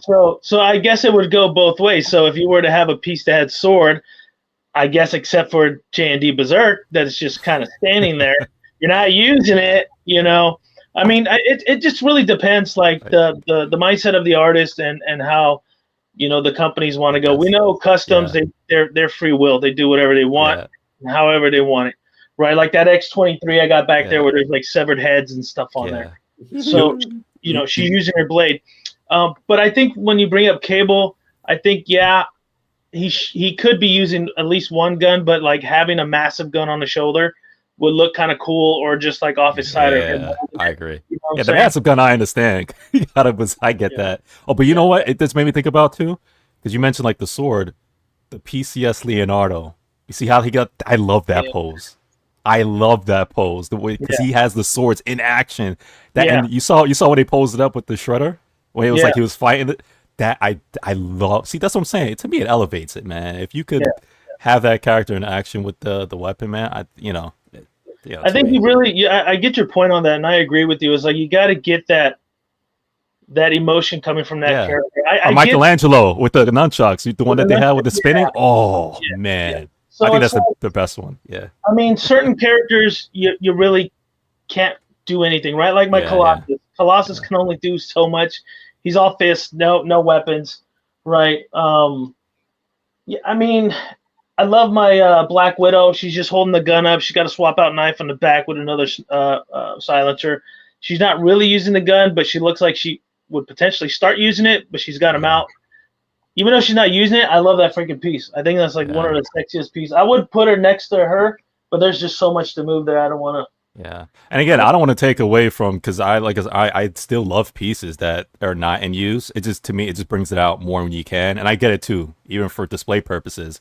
Because even for me, if I love it, I would like to have it and be able to squeeze it in or display it, and not be able to because this person got like the sword or the weapon out, and it's just like, oh, I can't really. So but like I said, like somebody mentioned too, like that if it's possible, if you could do swap outs, that would be fantastic to give me a couple of options, to do. Yeah, no, swap outs are always good to an extent, because you're gonna find your favorite right on a swap out. It's just the way it is. You're gonna find your favorite, and you're not gonna swap it out. Probably never, but unless you get something new, like my Logan, it's got the old man Logan. I had that custom made. There's only like 3 in the world. And I like it better than the ones that came with Sideshow. So I put him on there. I haven't swapped him since because I just love that piece so much. And I got another custom Logan where he has a cigar, the bust to put on there, but never use him. Still in the box. So you get to a point where you want to just stick with something. And I know you're a figure collector, so you like to pose things and move things around. Yeah. And Well, that Batman behind me, that Queen Studios, I put the cow sculpt on that Batman. It's been probably like 4 months. I haven't put the other one on, Yeah, so I get it. It's like, he looks so good with the cow instead of Bale. Stanley said it best. He's like, he thinks swap outs are unnecessary. So, to each his own, right? If you don't think they're necessary. I like to change it up from time to time. But there's a thing sometimes, like with the Predators, like when Alan's getting that Scar Predator, the price difference between just getting the regular edition, which does have swap out for the for the facial, for the skull, for the mask and NOS mask, that's like $3,000. If you get the deluxe one bonus, it's like $4,000. Mm-hmm. And it's got some of the, you can switch out like some of the for the gauntlet, for the blades and stuff. Yeah. And so Lane, you brought up a great example, right? Because I know Stanley says swap outs are unnecessary, and I know Will's saying to each their own. 100% agree. And to me, it depends on the piece, But with the Predator, I think that's one of the best examples, Lane. With the Predator, with any of the Predators, whether it's Scar, Jungle Hunter, City, 3,000 to 5,000. You have like 3 to 5 different sculpts, and then you have arm swap outs, right? They're all essential to the character, right? Whether it's 2 of the masks or 3 of them with the mask off, they're all essential to the character. I get what you like. Hey, let me just say I put the mask one on, right? I'll just leave it like that, and I get it. But again, essential to a character, there is something to be said without the mask. They have great sculpts as well. You can't tell me, well, there's not a chance where one might not be you. Let me not use the mask one. Let me take it off this month or whatever and put them. They both look good. So there are reasons where, or even the arm piece, like, well, this one has a bomb on it, but the other one again, I think depending on who you are, depending on the piece, I think swap outs can be a great thing. You know what I'm saying? Because to me, it'll put more, sometimes either the value for the piece for you, because you spend all that money.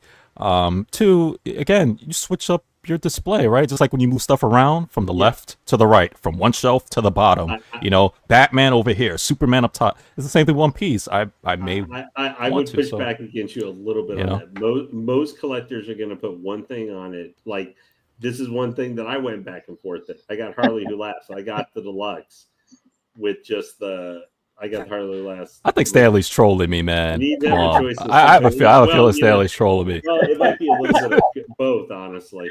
But I wanna the Random Korean said it right here. A lot of my anime pieces, for me, especially quarter plus weapons, can dramatically increase a statue with depth. Too much, it fixes battle position. Swap out arms with weapons on standby, help my display. So there you go. So Random Korean, the reason why though is like 1/4 is not like the normal scale for anime pieces. Like that's a bigger scale for anime pieces. Yeah. Usually it's like 1/6, 1/7. Usually 1/6. So like of course like anime pieces 1/4 are just gonna be bigger than 1/4. DC or 1/4. Marvel. They're gonna take a way bigger piece. I understand what you're saying for sure. So hold up, y'all telling me. So we're in January right now. You're telling me at no point throughout the year, I don't know whether your birthday, Christmas, I don't know, your first date in like 5 months or whatever. You're telling me now at one point you're just looking at your collection, it's like, you know what?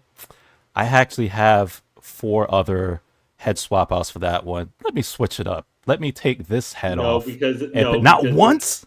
No, they're gonna. You know why? Because they're gonna be packed in the box inside the shipping box. I ain't going in just for one portrait.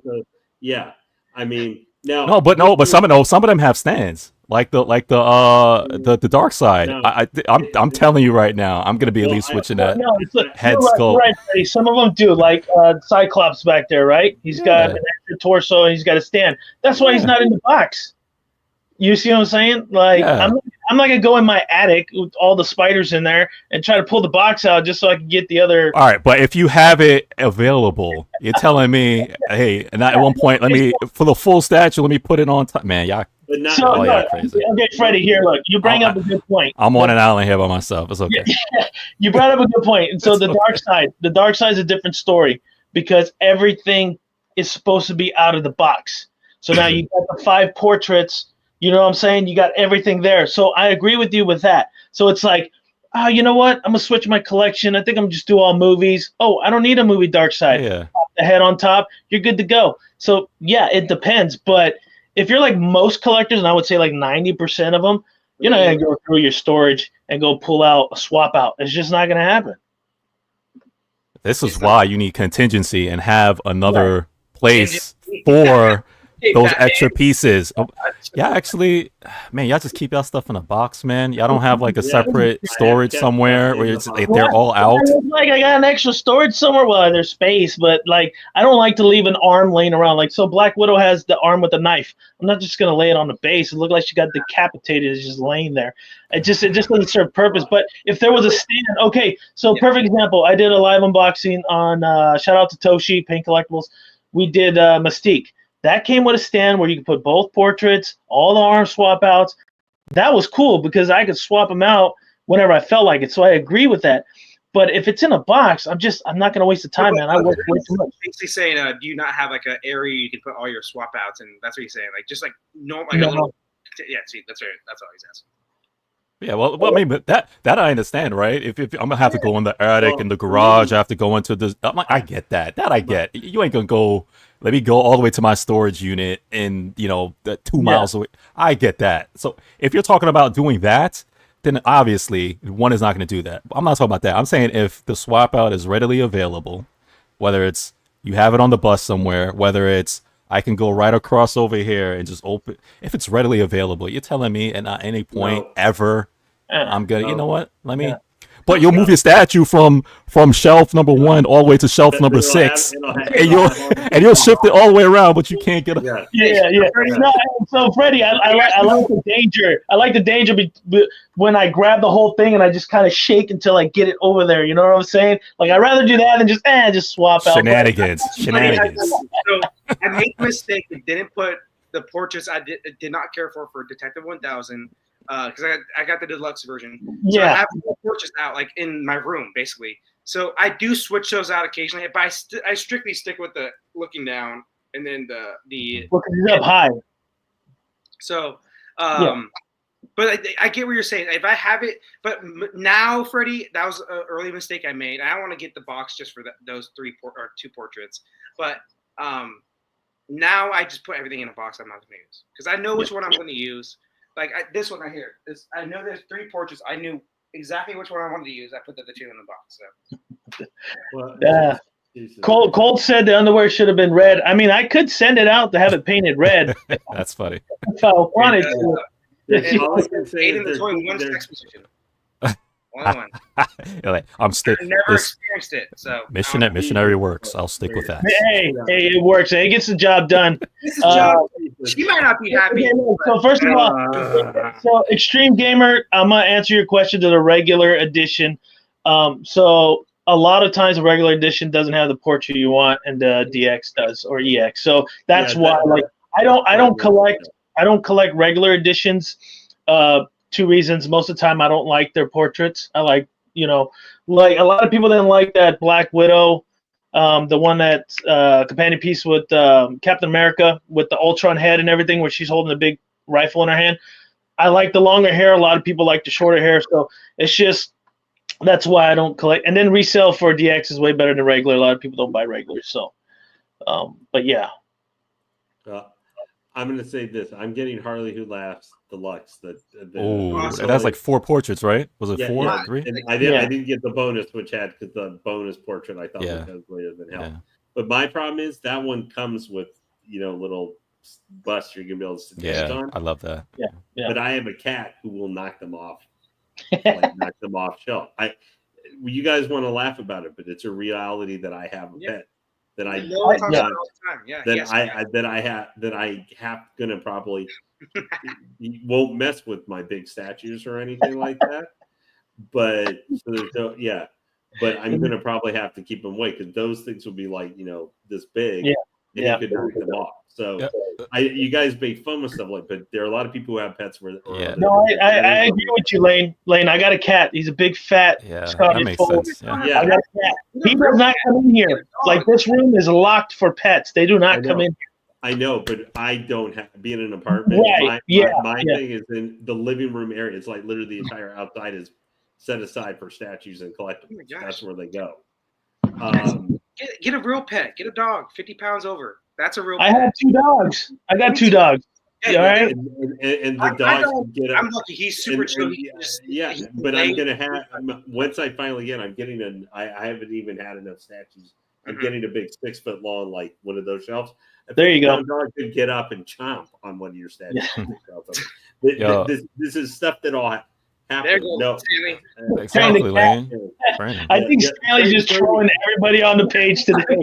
Stanley's just on one. He wants you to be Caesar Milan. Okay, all I'm gonna say is there is a reason I call my cat. He is nicknamed the Boober Goop because whatever could cause a 4-legged friend to be a boob and cause destruction and havoc, he does it, or falls into it, or crashes into it. Mm-hmm. It's like me trying to park apparently my Dodge Challenger because I scraped some of the paint the other day on it. Oh, man. Shout out to Mr. Popo, right? Like a collector of the community. Yo, I said this story before. So we're talking about swap outs and stuff like that. So Jungle Hunter has like 4 or 5 heads. This guy bought 2 pieces, 2 Jungle Hunters, just so he could use 2 different portraits. And that blows my mind because in my mind, I got 1. I could use 5 portraits at whatever given time. Like I said, birthday, Christmas, whatever I feel like swapping. He's like most of y'all, man, forget that. I ain't never swapping. I'm gonna get 2. Mask on, mask off. So William, hopefully he's still here. He has a beautiful collection too. Beautiful collection. I love his collection. I have to steal your stream for a couple of minutes because there's something specifically dealing also with J&D. I need to get Freddie because he's also sick. I will be having to probably pound the sand and yelling about this on Tuesday on the 1/6 Scale podcast I'm on. But I need to get Freddie's reaction because this ties into J&D and stuff we've been talking about, especially with portraits. Freddie, did you see those pictures for the Kojin Works J&D 1/6 Scale Joker? Oh, let's bring it up because I heard it's horrible. So I want to see J&D. Bring it up. Let's talk about it. Bring it up. I'm gonna find it because I want to. Now I want to put in context. Does he look like this? No, he does not. Look then no. Then it's a no. Then it's a no. Yeah, I heard about it too.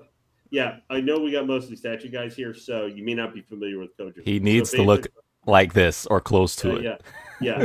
So here's what I just want to put in context. So there were a couple different versions. There was the cheapest version was $1,000 Heath Ledger Joker. I'm just gonna leave this here for a minute. Mm-hmm. Yeah. So the thing, most of what people are showing for this is the deluxe version. So I want to put in context for this.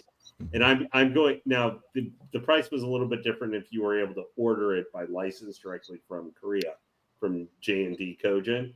But if you were trying to get it from Specs Fiction, $1,699, $1,699 before shipping or anything like that. Shout out to Todd.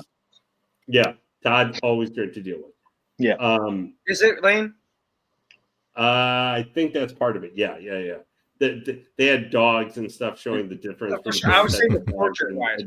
I heard that was a big issue. The portrait. This portrait looks like shit. Yes, it does. I love seeing it, Lane. I love seeing it. That look on my Joker avatar is the look I got when I seen it with the price. Yeah.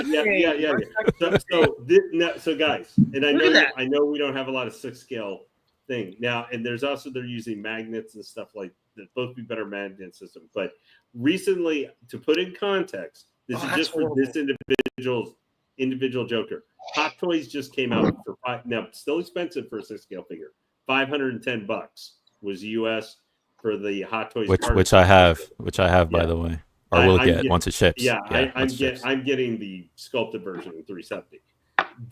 No, it's this guy and another Figure figure. extreme gamer. That's a good question. You need to, if you can find it, Marcos, you need to pull up the alternate facial sculpt, which is him laughing, which is even more hysterically awful. Look at that the laughing neck. port. Yeah. Look at that neck. No, Marcos, you have to see the laughing port. You have to see there it is. There, the laughing. Holy crap! Brokeback Joker. This is Brokeback Joker. Yeah, that is even less like Ledger. This thing is shit.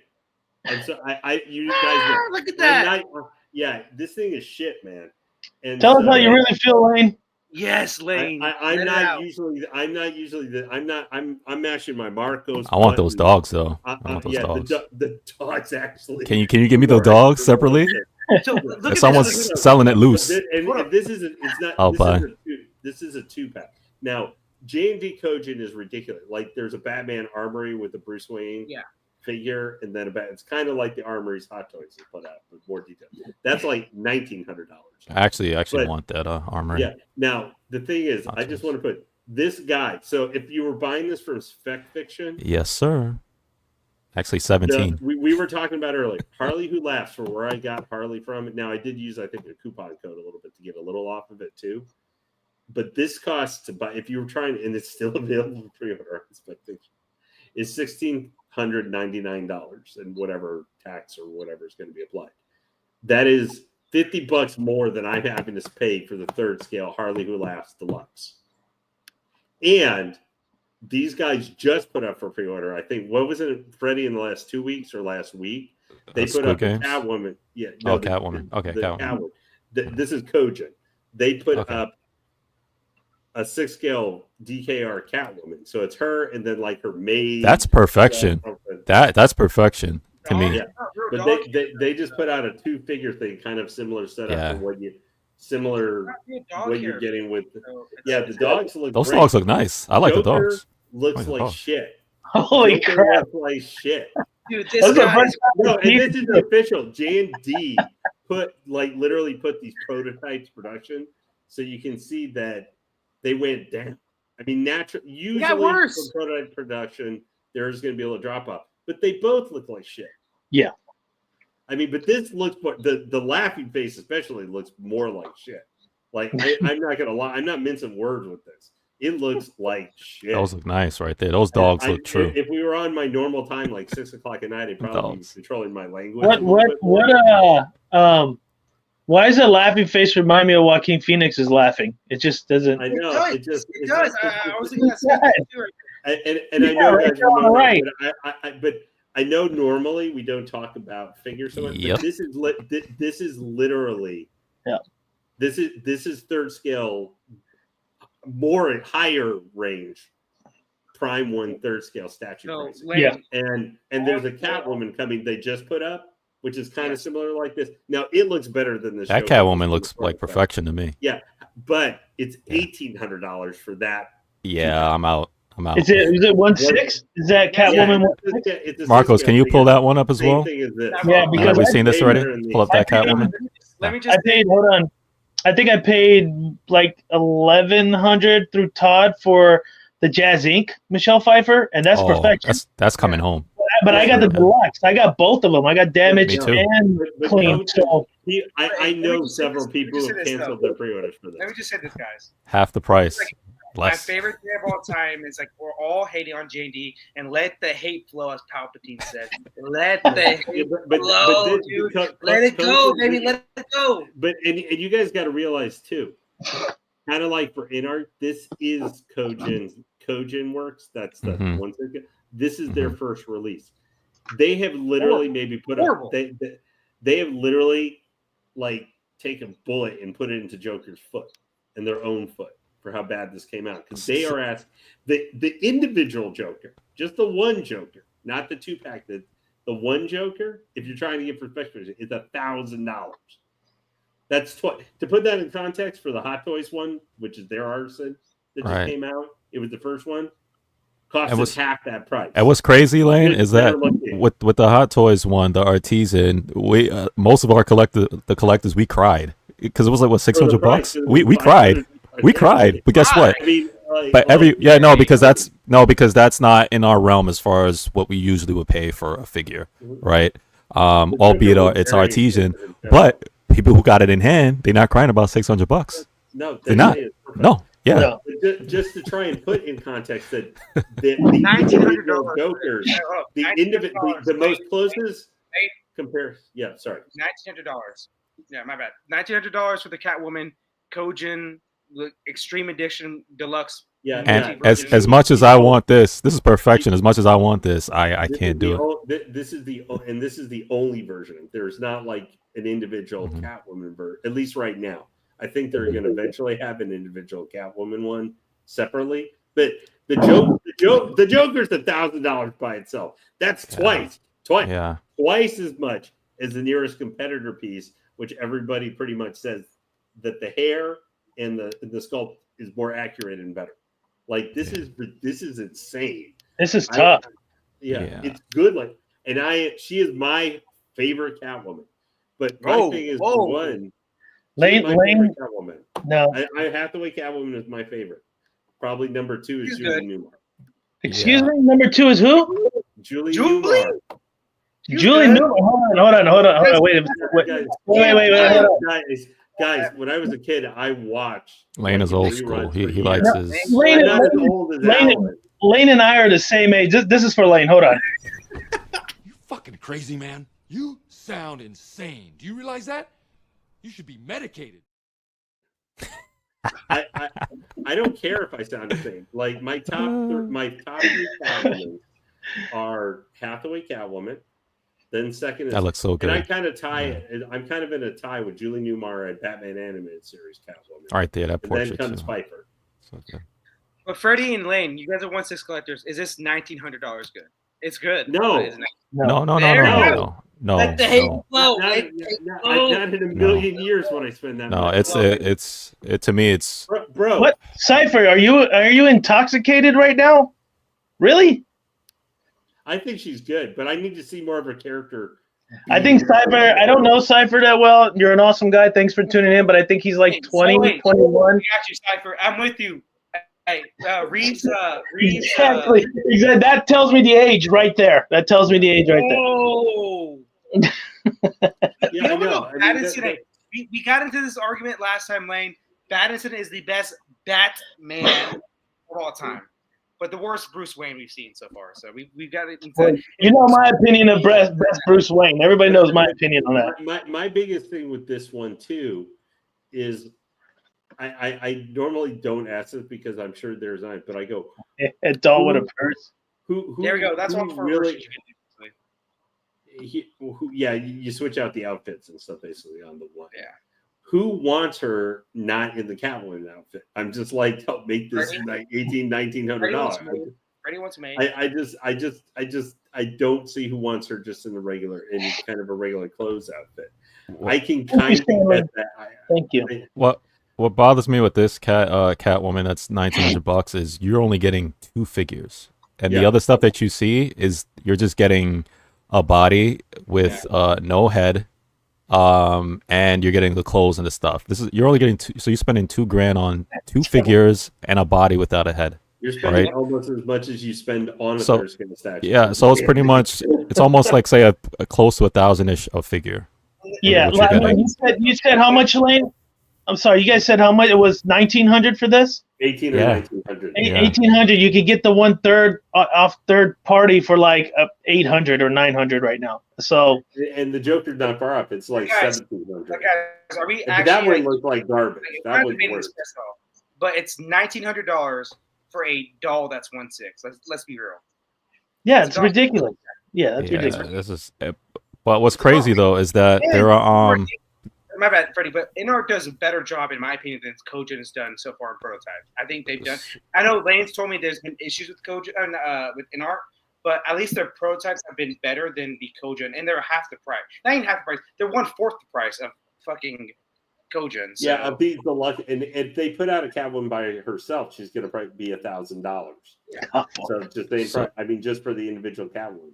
Yeah. So what I put ones out, she'll be like what I deduced with J&D with their Kojin works is that their target, and this is just based off of what they've shown so far with their price, their target is not 1/6 collectors. Their target is not even It's statue collectors, right? Their target is those custom collectors who normally spend 2 to 5K on a 1/6 figure, right? And for those statue collectors who would want 1/6 but not touching it because they think it's toys, and they're like, hey, you know what? I've been wanting to go in 1/6, but I want something that's similar to a statue in a smaller size. I'll do the J&D Kojin Works 1/6. So that's the target audience. It's not the statue collectors. It's not even the 1/6 collectors. It's those custom high-end collectors who spends $2,000 on one figure, 2 to 6 already, and the high-end quality as far as I only do like the realistic stuff, who've been wanting to dabble in 1/6 but never would because of that quality. This is what their target audience is. So we laugh at it. Meanwhile, those custom collectors who spend 2K or 5K on one figure already, they're like, oh, sign me up. Sign me up. 100%. But can we at least agree? They have, and Lane said it perfectly. They absolutely shit the bed with their first product out, and it was expensive as fuck. And I've always said this about J&D. Oh, their I agree. They have to be perfect, not 95, not 96, not 97. They have to be perfect. Cypher, Exactly. And then now, to be fair, this Joker has something because they have the silicone hands. You can switch out. Yeah, and the head and hands. Things with it that experiment, but we don't know long term how they're going to work. No one knows best. There's an audience for everything. Yeah.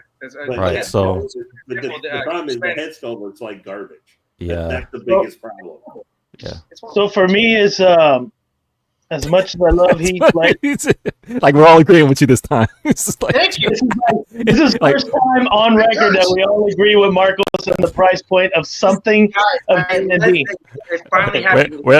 We're like, but he's arguing like we're all disagreeing. It's like Cypher's like, yo, you know we all. He's not used to all of us agreeing. He's wait, what? Like, See, the thing is though, Marcos is trying to be sneaky manipulator man right now. Yes. He's trying to he's trying to be sneaky to get us to just jump. See, we're only attacking the 1/6 scale thing, and he's like, that's not our main focus here. I need to try and see if I can get them in their flustered state where they're he's Emperor Palpatine, so we have suggestion open to jump over to attacking J&D, say all their statues are also overpriced, where normally FBJ and are like, we're going like, Ocho Cinco going child, please. Yeah. He thinks he can manipulate, and I'm like, I did it. I know. No. I'm not going to say that about their statue. I'm going to say about this particular product. But he was sneaky there. He was sneaky. I can't wait for that Catwoman. It's just the fact that it's only we're getting two deluxe, that each of them has 3 different heads. The outfit base, one has a base. Yeah, and what was it, $500-600 for like, dude? That's it was like $1150 for both. Yeah. As far as if you get 2, So and you're getting a lot of bang for your buck. You can't complain and say, "Oh my god," and it looks great. Now different companies, but we just in the vacuum thing, you can't go. Yeah. Oh my god, $1,100. Jazz Inc. is overpriced and all of their stuff. Because you can just go. Well, they're in a higher. They're okay. Maybe you might say that from your average Hot Toy figure or something, but if you want to take it, say, hey, their competition, they're in the realm of trying to do something along the lines of Kojin J&D, or even in art they're got a 4-pack coming of, for Joaquin Phoenix Joker coming for the first Joker movie. Now, admittedly, that's more figured, but it doesn't change the fact that package is like $1,500. So it's as expensive.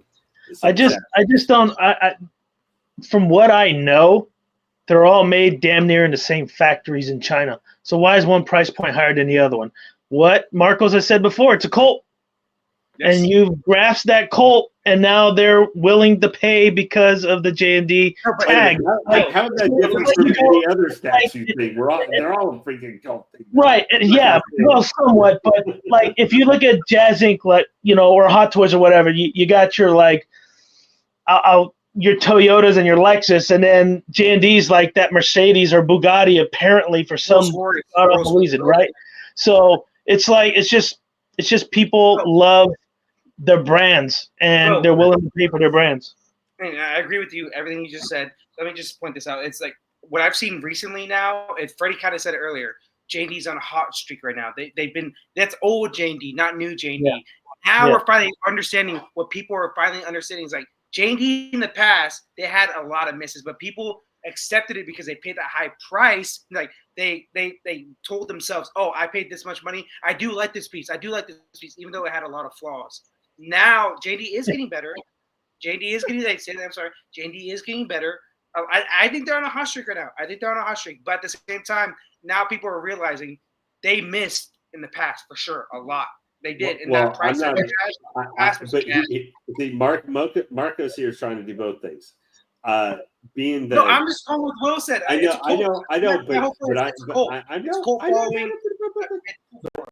Yeah, I agree, Malevolent. Yep.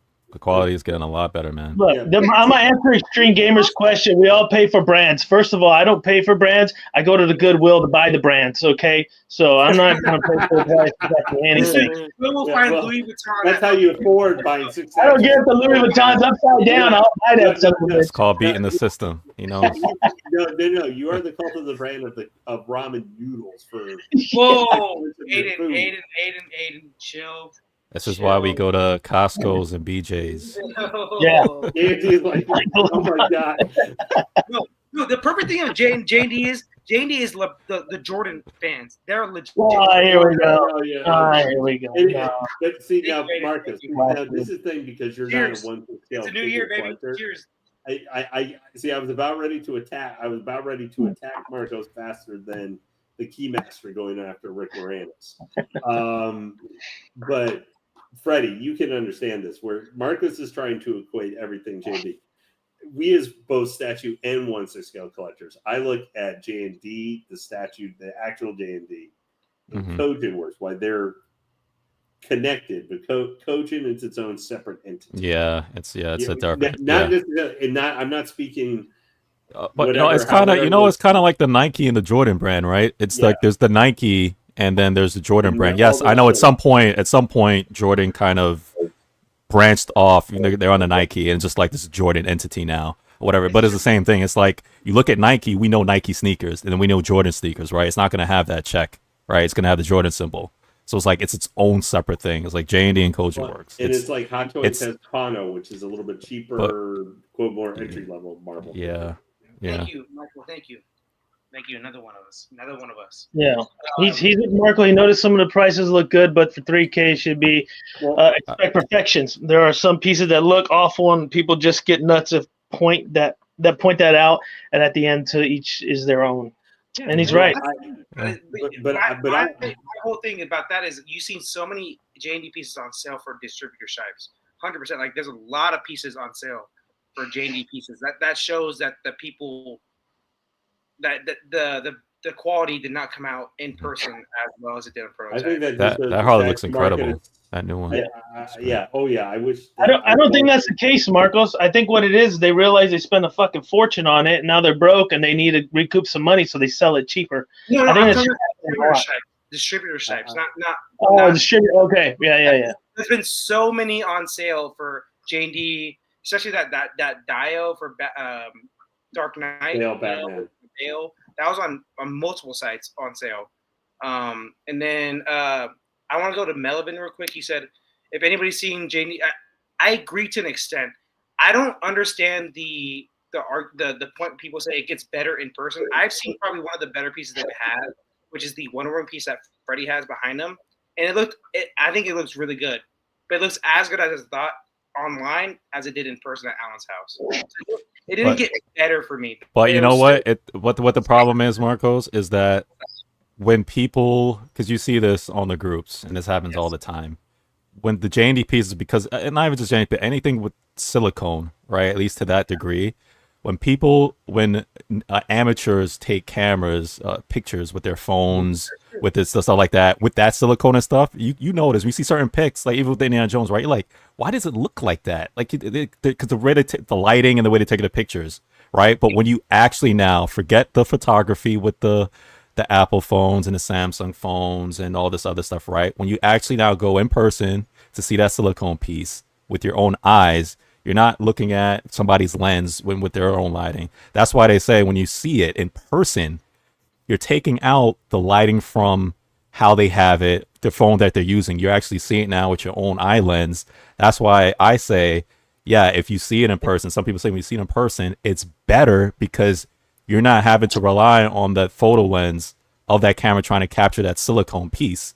Because I've seen that a lot. When you see people like, oh, why did Indiana Jones look like that? Or Christopher Reeves look like that? Because how they took the picture. If you actually, somebody actually who is decent in taking photos, actually take a photo of the J&D, it will look like that, how you would see it there, kind of how you would see it in real life, as opposed to regular snapshot that I'll do with polystone or PVC. That's going to look that way no matter how I take the picture.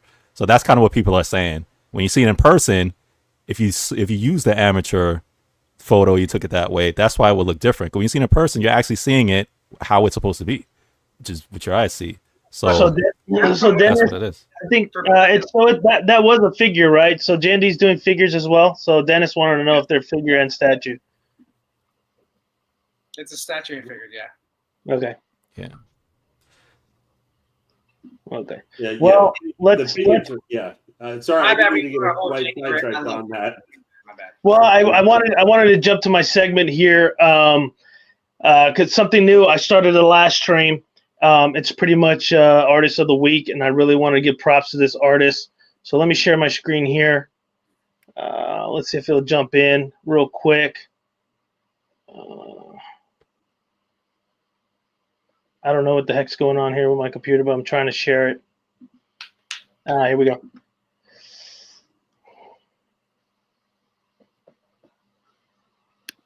Am I frozen? Am I frozen? You're good. No, Okay. that's fine. And Stanley, it's all in good, man. We're not, it's not real fighting. We're just, having fun. That's all it is. No, we're real fighting. This is a real fight. Well, of course. When it comes to Jordan LeBron, That's right, Marcos. My tiger uppercut is coming for you. There we go, guys. This is I want to give a shout out to Akshay Jain. He's the artist of the week this week. He's the one that sculpted that dark side that everybody's in love with. He also did the sculpt for this Batman. So he's done several sculpts, and I know you guys seen it. This Black Panther with Storm in it is epic. Let's go down some more. I love this Arkham Asylum Batman he did here, his fan art. So if there's something here you guys want to click, want to look at, let me know. He also did his Thor. So he's done a lot of fan art. Very, very talented individual. We know that based off of the dark side, right?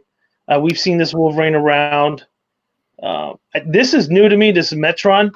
I've never seen this Metron before, and this is one of his pieces, which I think is nice. pretty. I don't know who the hell Metron is. It's first for me, but this is an epic. Freddie Lane. Which one? He's one of the new gods. He's the. Oh, okay. For what? DC or Marvel? Yeah, DC. He's connected with Darkseid, Highfather, Orion. Like he's one of the major. In the animated series, then is he the one that knows the future and all that stuff? Yeah, he's kind of he's the voyage. He's the seeker of knowledge kind of guy. Look at you. With his, I forget the name of the chair. A+, Marcos. A+. Dude, I know my anime series. That's me, bro. That's my bro. I actually just finished that series for the third time like 2 weeks ago. So yeah. I mean, I watch animated series, Justice League and Batman and Superman. So. Watchmen, part 1 and 2 behind. Is he normally this color? This is no. He has color. He has like green. Yeah, he has kind of a black and silver-ish costume, but he's got human colored skin. Yeah. I mean, this is the first time I see this piece. I absolutely love it. I don't know the character. Yeah, that looks good. I do feel like there's still some more work to be done. He's in the Mobius. That chair is called the Mobius chair. I can remember. Okay. Wasn't Batman in the Mobius chair at one point? Yeah, he became during the Darkseid War. You just said it right here. Aliens just said it right here. Yeah. This is an yep. Aiden. You know what? If there's one character that does not need God powers, it's Batman. My gosh, he would be a fucking Chico. So. Oh yeah, he did all kinds of very bad things. Yeah, he would be a dirty bastard. That's for sure. I love Batman, but he would be a fucking awful guy with god powers. Well, he eventually does get god powers, but yeah, let's go back. Let's go up and see some of his other work here. I really want to take a look at this Batman here. Extremely, extremely talented individual when it comes to sculpting. Cool. Yeah, I mean, how awesome is this piece? I've actually seen this on Facebook before. Look at the details on that cape, man. He did a great job on that render. I love the asylum, the stuff behind it, like the weeds look like poison ivy's back in there somewhere. Like the sewer top right there, the lid. Let's go back. Really, really cool piece, man. But I know there's a piece that everybody here wants to look at. So let's go back. I mean, I know Jimmy showed some updates yesterday. Oh, wait a minute. I clicked on Thor. Sorry. I clicked on Thor, but now that I clicked on Thor, let's take a look at him. He's got the goats. I love the goats. I love the freaking goats. That's awesome. He has LeBron and Jordan, you saying? Next time? I think one of them is a sheep, Marcos. Shut the hell up, dude. This looks like Thor in his more Thor the Unworthy kind of phase. Yeah. I like the arrows in the back, the broken shield. That's kind of cool with the helmet. He's got one with no cape. Needs some more detail work on that back, but the detail on the cape looks freaking awesome. It looks really good. I like the flow. Yeah, the flow's really good too. This piece reminds me of an anime or manga too, called Vinland Saga. It looks yeah. If you guys don't know, it's a very good manga to read, based off real life characters. It's a good anime to watch. Yeah, the second season I knew would take a dive just because the source material wasn't the best, but it still was solid. Yeah, so this is the movie portrait that Godlike showed yesterday, Jimmy. Yeah, Marcos, you can't knock it, man. You know that paint job was phenomenal. Paint job was good. That's the sculpt I'm gonna use, and I'm never taking it off. Oh, look at him! I'll just swap it over. That's Snyder shit out here. This comes from the guy talking about swapping it over. Look at that. I am gonna display those busts though on the stands though. Same here. Oh yeah. You're gonna have to have separate light up for those, man. I got to figure out my light up for those stands separately. The paint job and the light up, what I've seen, it looked amazing on this piece. Like this is the render, obviously, but the real stuff looks just like the render, even better, honestly. So I'm so excited for this piece. It's not like James gets worse when you get in hands. I'm kidding, people. So yeah, that's So that's my artist of the week, Akshay Jains, man. Thanks for all the sculpting you've done, all this beautiful art you've done. Some things here I haven't seen. The Batman, Silver Surfer, Wolverine, extremely talented person, and keep up the good work, man. Super, super awesome. Love that piece.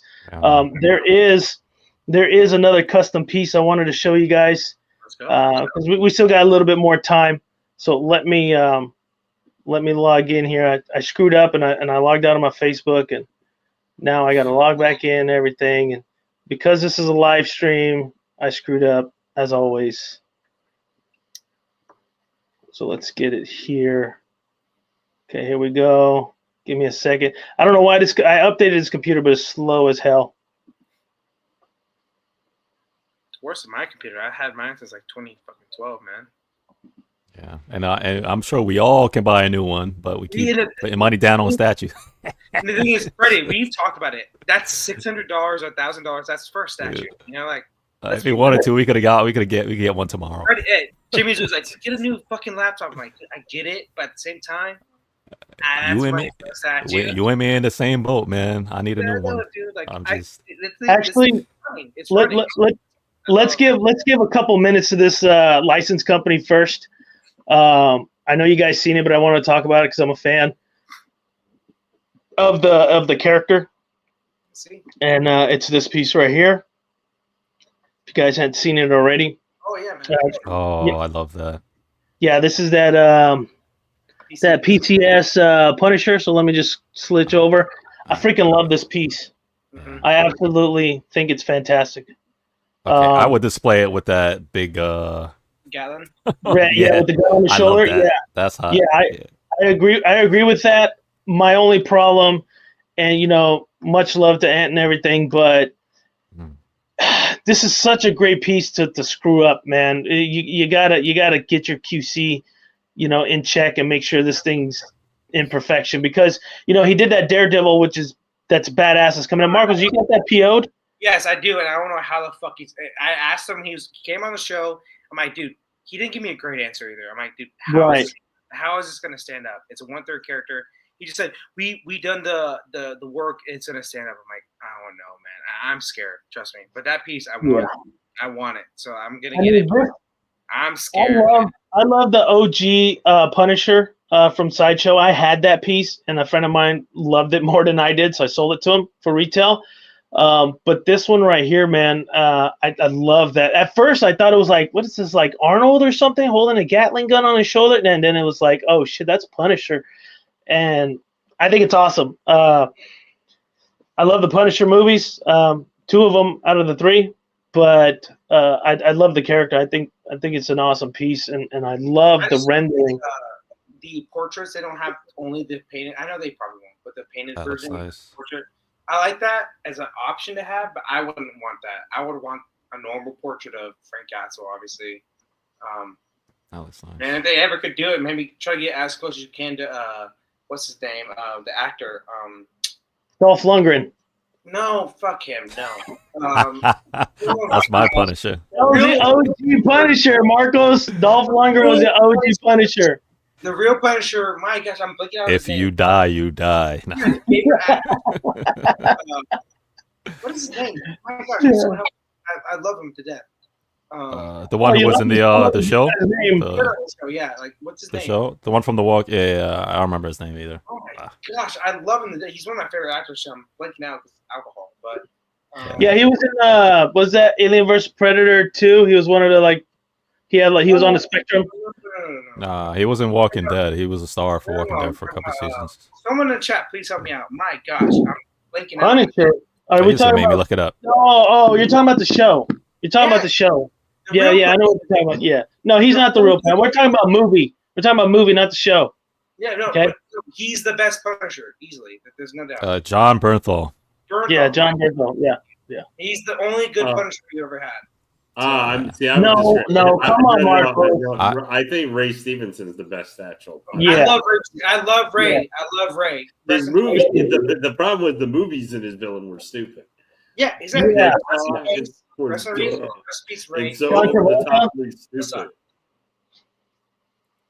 Yeah, not too much of a fan of that, but I wanted to give PCS some love, man. They do put out some good stuff. They just put out this Punisher. They also put out. Let's see here. I'm sorry, my computer's. I got to get a new one. They also put out this video, and this one's for my boy Michael, because I know he loves it to death. So I'm just gonna click on that post, so we can take a look at it. Yeah, that Punisher is freaking sick. They only show 2 pics of that. Just they only show 2 copies. Yeah, which sucks, but I want to see with him holding a gun. They show the base. The base is very bland, I would say. That's another big reason I don't like it a little bit.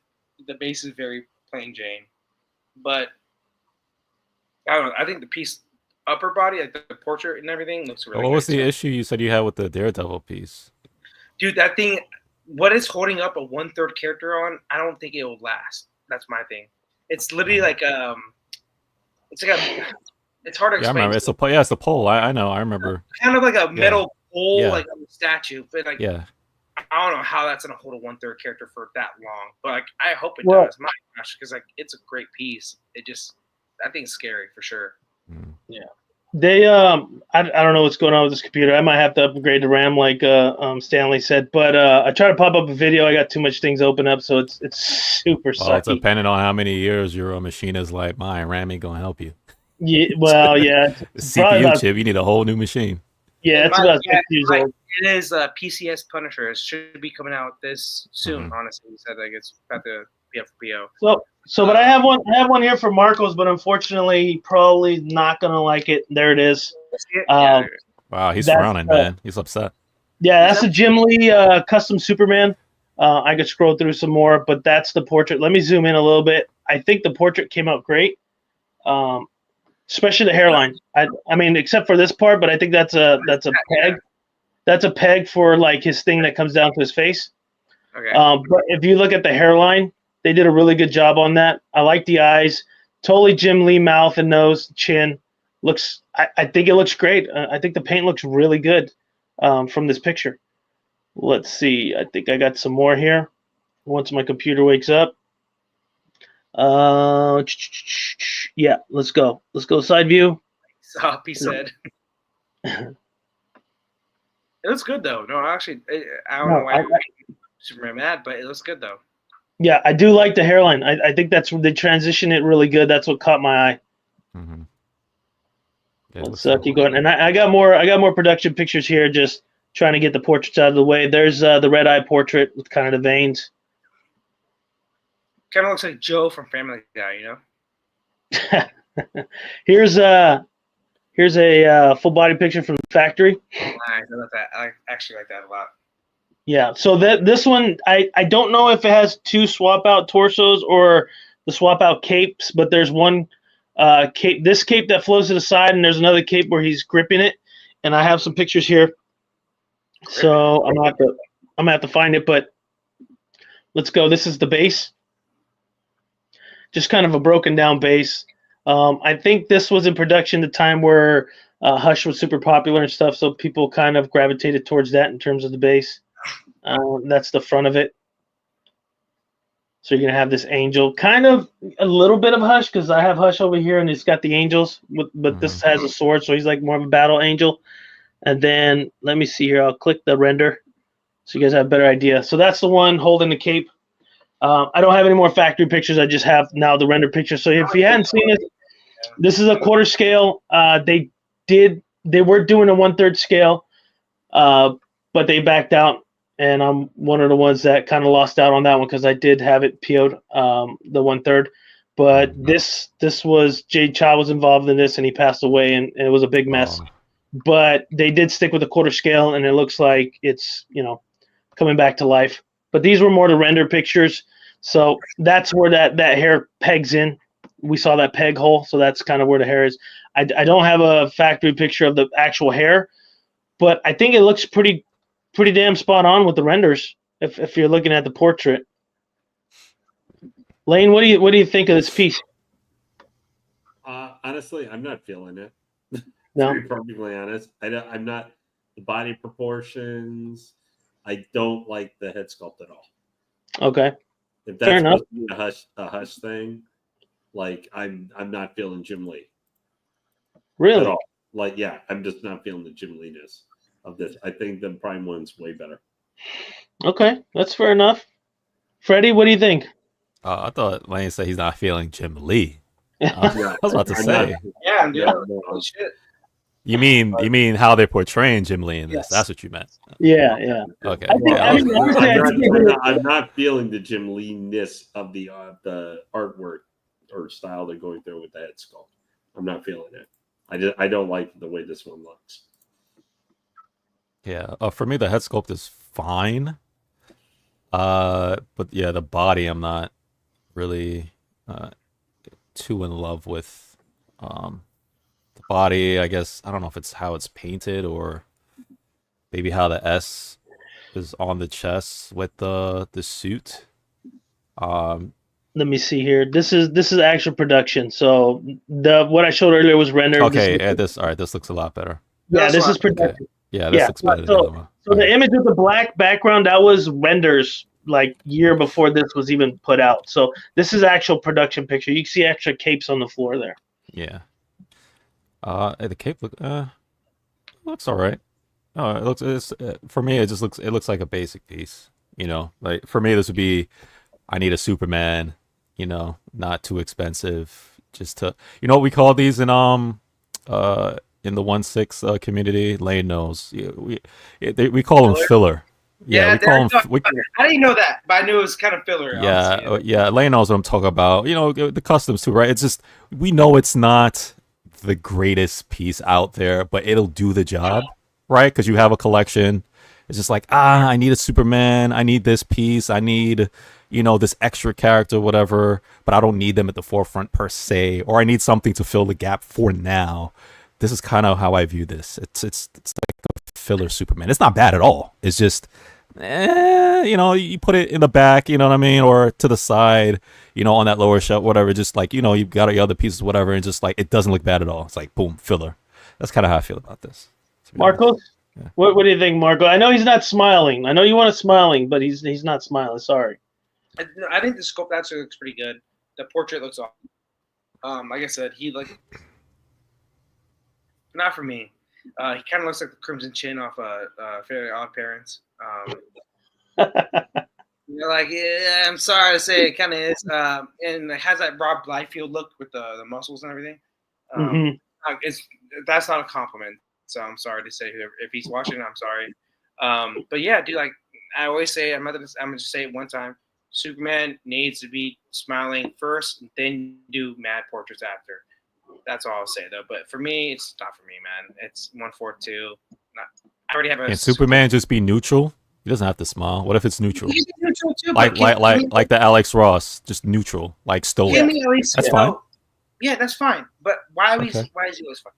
I'm just saying, like my. But hey, neutral is okay. But I'm just saying, me as a person, I don't smile all the time. You gotta meet in the middle. Like my gosh, we can't have a. every time he's mad. I mean, Marcos will find out. When you're married for so long, you don't smile anymore. So I don't. Dude, there's no way. I know he's a fictional character, but there's no way Superman is smiling all the time. You can't say when I see Superman, he's always smiling. No way. No, I'm sorry, Marco. Superman is not like the people in that movie smile, okay? It's not all the time. He's not going to smile all the time, okay? Guess what? I'm holding Lois Lane's corpse, and I'm just going to smile while I hold it.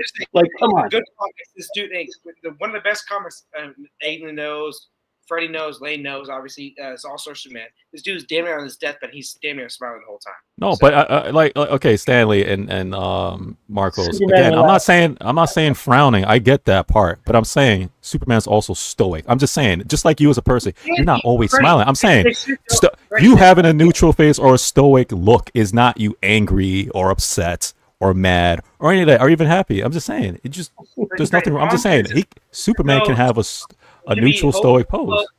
That is hopeful. Stoic is hopeful. I'm saying stoic is hopeful. That was Crimson Chin. No, I'm not talking about him. No. I'm not talking about him. I'm comparing to the LB, I'm talking about the stoic look, like the LBS, for example. I'm just saying a stoic look. That's what I'm saying. That's hopeful. That's like, you know what I'm saying? You're making me believe. I'm just saying he doesn't always have to be smiling. Marcos, because when you say that, we think he's like All Might or something, Yes. All Might is based off Superman. Are we like joking right here? We know. No. First of all, we already know All Might's mantra. He's always with the. He even says it himself. Superman does not say that. All Might even says even in adversity, whatever, he says always. That's his mantra. That's his mantra. The smiling. That's different. Superman's mantra is not. When I see you, I'm always gonna greet you with a smile because I am Superman. Come on, man. There's no way. You guys are watching too much Zack Snyder Superman. Stop. But again, that's not me saying that he's frowning or angry. I'm not talking about frowning or angry. I'm just saying he can be a stoic or neutral sculpt. That's what I'm saying. It doesn't have to be a smiling sculpt. That's all I'm saying. Cyber says I'm wrong. Shannon says I'm right. I don't know where I'm at. I think I'm right. So I agree with you. It's nice that they should have smiling portraits more often. Not taking that away. But what I'm saying is that there's nothing wrong. We have never gotten it. That's the issue. Not one licensed company has ever. But I'm not agreeing. I'm not disagreeing with you. I agree. They should have it. They should have more of it. All I'm saying is, if a statue company just did a neutral or stoic look, not frowning, not angry, neutral or stoic look, I'm saying I could be okay with that. Yeah, that's all I'm saying.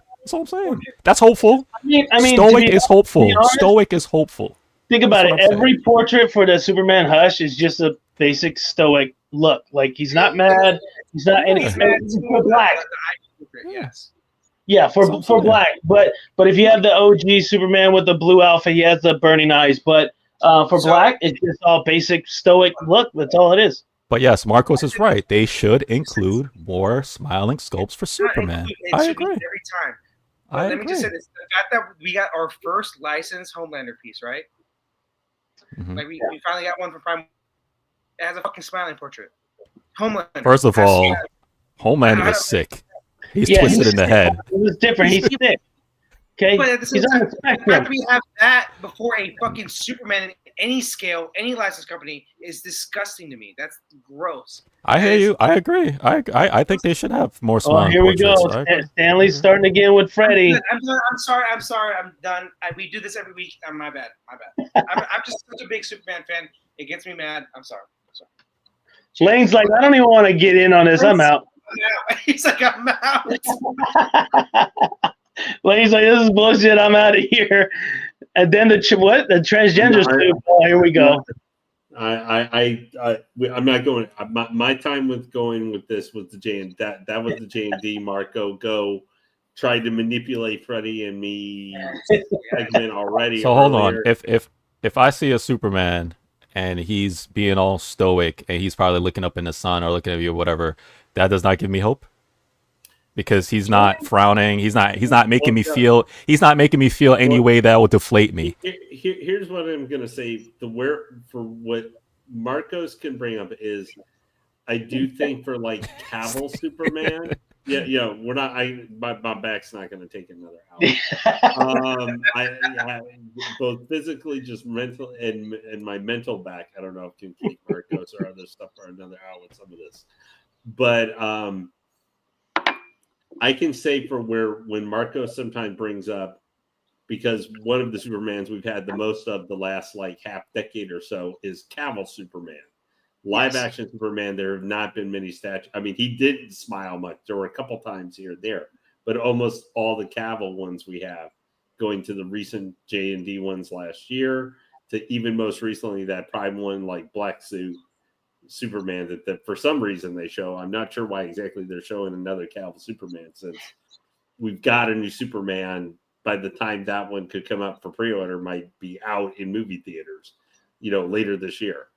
Like there weren't many live action, like hyper real or just live action statues of Cavill smiling. He was always more serious demeanor, or red eyes. I'm working for Darkseid.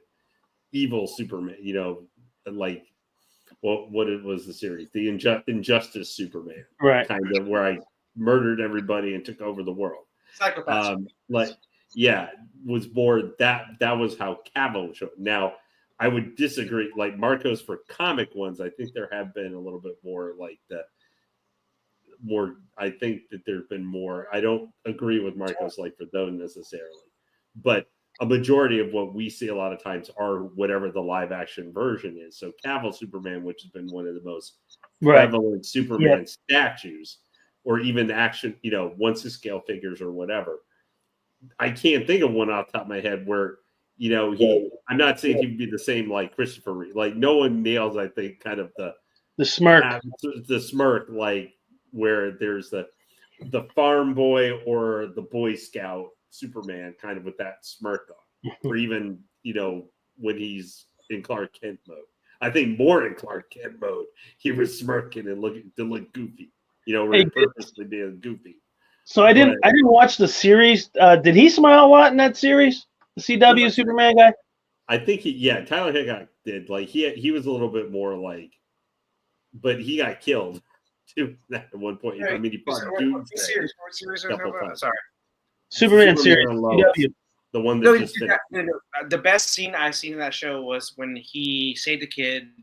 He got like the old school outfit, the old school, with the car, Saved the kid, and the kid's like, "Oh, that's a great suit, man." He's like, "Yeah, my mom made it. That's Superman, not I'll kill you, stop, kid." Or that version of Superman. But because he also had his son, what they're kind of made up for. Yeah, that was so stupid having two sons like that. Yeah, but he smiled at them because he smiled at his sons at some point, being proud of them. So he had more opportunity, but that Superman's kind of off over here. a little bit. Yeah, When you look at the main I'm speaking specifically in our collectibles. Yeah, is that Cavill Superman, and you can, and he smiled sometimes in the movies, but I'm just saying for whatever reason the statue makers always went for more the neutral or flaming eyes, mad Superman. Just whatever, it doesn't matter if it was Hato who's doing a figure of him, if it was Prime One, if it was Queen. That's kind of the way they went, and that's an unfortunate. I like a black suit Superman. That form, if they're doing one of those, totally makes sense. But where they're doing him, even in his there were a couple of moments in Justice League after he was arrived where he was with Lois, he smiled. Yeah. Like right. why couldn't we have where he's in air or something like that in a flight pose one where he could have a serious and have more of a Cavill smile look to smirk, just a little. It doesn't have to be a big goofy smile, but just a smirk to him where like when he first started flying in Man of Steel, like just going, Love it. and he just got that smirk on his face, like that. That is the most. That is the. I mean, part of that is the most. That is like a tribute to the Reeve version of Superman, where it's like you see the joy when he does it. That was the only something like that. What you were gonna say, Freddie? No, I was gonna say again, I agree with Marcos with the whole they should have more smiling Supermans. All I'm saying is that, like with the statue behind you, Will, right, or even the like in LBS when they do the Alex Ross portraits and how they do that, right? Just in general with the comics, if you see like Superman, right, just like you're looking right here, when you see him, just overall the characteristic, he's not frowning or angry. Aside from that, that's hope right there. Like you see how he's looking at this, like when people see Superman, right, and he busts out like that, hope, and stuff is going wrong, he comes out, hope, right? That is the embodiment of Superman in a whole, right? He's given that neutral look, right? So overall, he's displaying hope, right? I'm just saying the smiling, yes, that's great. We need more smiling Superman, but having the smiling portrait is not the only thing that embodies or gives you that feeling of hope. The whole point is when you see him, you see hope, right? Look at the stoic look, right? You see him, you see hope. It's just like, boom, okay, I know things about to be all right or whatever. You know what I'm saying? The angry stuff, that I get is not hope. It's something's about to go down. Yeah. Let me get out of here, right? I get that. Stop with that bullshit. Like, it's annoying. I get that, and that's why I say I agree with Marcos, right? I'm like, there's too much of that. That's not Superman. That's not Superman at all, right? Obviously, agree on this. Like, Superman at his best in the comics have been always when he's saving people, not defeating Zod. Exactly, right. That's what we need, right? Yeah, just defending people when you see him there. It's basically you just know that things are gonna be okay, right? Because boom, there he is. I'm gonna be saved, right? So I agree. I get that. I'm all with you too with the neutral look. I like that look. Thank you, Cypher. That's kind of what I was saying too, right? I'm not against the smiling, but the fact that, like I said, my issue is that we have zero. No, that's what I said. That's where I agree. Look. There's no bigger Superman fan than me. Like, I'm a fanatic, I know. I would say you don't have And Stanley, me and Freddie are agreeing right now. So we're not. What Superman are we talking about that doesn't have a smile? I thought that sideshow Christopher Reeves had a smile, didn't it? And they just didn't look right. Yeah, a little smirk, but at the same time, that's a little smirk. It kind of sucks too. Like, it was a bad statue. It was bad, but you have one at least. And now, if you're talking about a specific character, a specific Superman, it's a different story. We have at least one, and then like you can at least say the Clark Kent for the J&D like has a somewhat of a smirk. Like, it's got a weird smirk, which I like. Actually. I think that whole piece, both of them, the dial looks great. He was one Superman that I was growing up and watching the thing. He was the one, especially, but he was like my first intro to really getting into Superman per se. He's the one who I actually thought about as far as like Christopher Reeves. He was always smiling, always, like all the time. When you watch the Superman movie, he's the one Superman out of all the comics, everything like that, right? Where just I think about and I could say. It's rare that I actually seen him frown or angry. And when he did, it was like, whoa. You know those people that you're around sometimes where like you see joyous people? You always see people just like, man, they're always uppity all the time. It's like, that was the Christopher Reeves. So like, if anybody 100% deserves except when he became Bizarro, then he wasn't smiling at all. But other than that, Yeah. But I would say this: if you guys need like real good like lore of Superman comics, read Red and Blue Superman, the anthology series. It's the best example of what Superman really should be. I'm gonna pretend I just did not hear that. That is 100% true. Lane, that is 100% true. Do you remember that is the story that has Superman get raped in a prison, right? Yeah. That comic. Yes, it's Superman Red and Blue. Yes, that's the story. John Ridley, the writer of that's true. Slave, put into that story that. Okay. Regardless, it's an anthology. Like I said, it's an anthology. I know, but I'm sorry. I'm sorry. That was like an entire half of like the first or second issue. That story. No. I'm sorry. No. Marcus. I think I have it here. That story being in that anthology, that is never, ever a story that should have Superman in something like that happening. No. I'm sorry. Like, that kills I don't care if it's an anthology or what. You cannot. I'm sorry. I hate that. Is maybe a Superman story. His entire history, I hate more than anything. That's fine. I hate that story. And it's and I read all Superman. Number one, I actually have that story. I haven't read it in a while, but number one, definitely, I guess it said he had rape. But it said 2, 3, 4, 5 were great. Stop playing. Like, you can't act like those weren't great. You like? I have a question. If that is in the first issue, and is the first issue part of the anthology? It's an anthology. Yes, but that whatever positive, that story cancels it out. Yeah, you can't justify it, Marcos. I'm sorry. There's no justifying that. I've read the entire miniseries. There's no justifying. Marcos, you're mad at Superman not having a smile, but you're okay with him being raped, and you're saying that the anthology is great. Are you shitting me right now? Do I gotta play the clip again? However, I do want to caveat this a little bit. One of my favorite Superman short stories, maybe ever, was in that anthology. It was like in issue, I think 4 or 5, which was like Up and Away, which was just Daniel Warren Johnson drew and wrote it, and it was just it was very short, like 6 or 8 pages, which was Superman. Like, it nailed the core essence of Superman. Like, I love that story, but I'm sorry. I cannot get over Superman Red and Blue. I cannot erase. I cannot say it's a good series. That's 1 out of. It's 5 different. It was almost the entire first. 5 different artists too. Stop. I'm sorry, man. No, man. 5 was amazing. Stop. You like Justice League, Zack Snyder. Stop. You like Superman killing fucking half the world. So I can't agree with you on that one either. But I forgot he got raped in the first one. I'm not gonna lie. I probably just that negates everything. It literally did a story.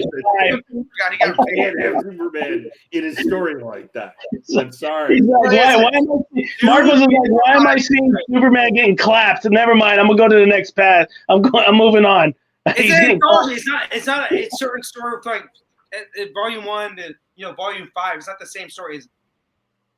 Every volume has a different artist and a different writer, so that's what I'm saying. Disregard 1, everything else. That was one of the longest main stories of the entire thing. Yeah, Marcos, where in the history of Superman, he's like 100 years old, that he gets clapped. Okay, like never. I was saying the first time. I was trying to scan my collection because I do have that on paperback, but I think he was smiling on that cover, so I was trying to find it. Yeah, well, he was smiling because he got clapped. Yeah, well, you smiled on that cover. Oh, but I think on that cover he was smiling. I can't be on like that, but you just brought up the one series. Oh my god, that is the story. Actually, I like more than he does smile. That was more action Marcos has ever seen Superman have in his life. That was like the most action. While in prison. It's the only action. Prisoner of war, basically. I want to see him get clapped. Because of some goofy kryptonite or something that takes his powers away. So that he can. It had red kryptonite. I just wrote the scene. He had red kryptonite in the and then he got clapped. Yeah. And John Ridley wrote it too because he hates Superman.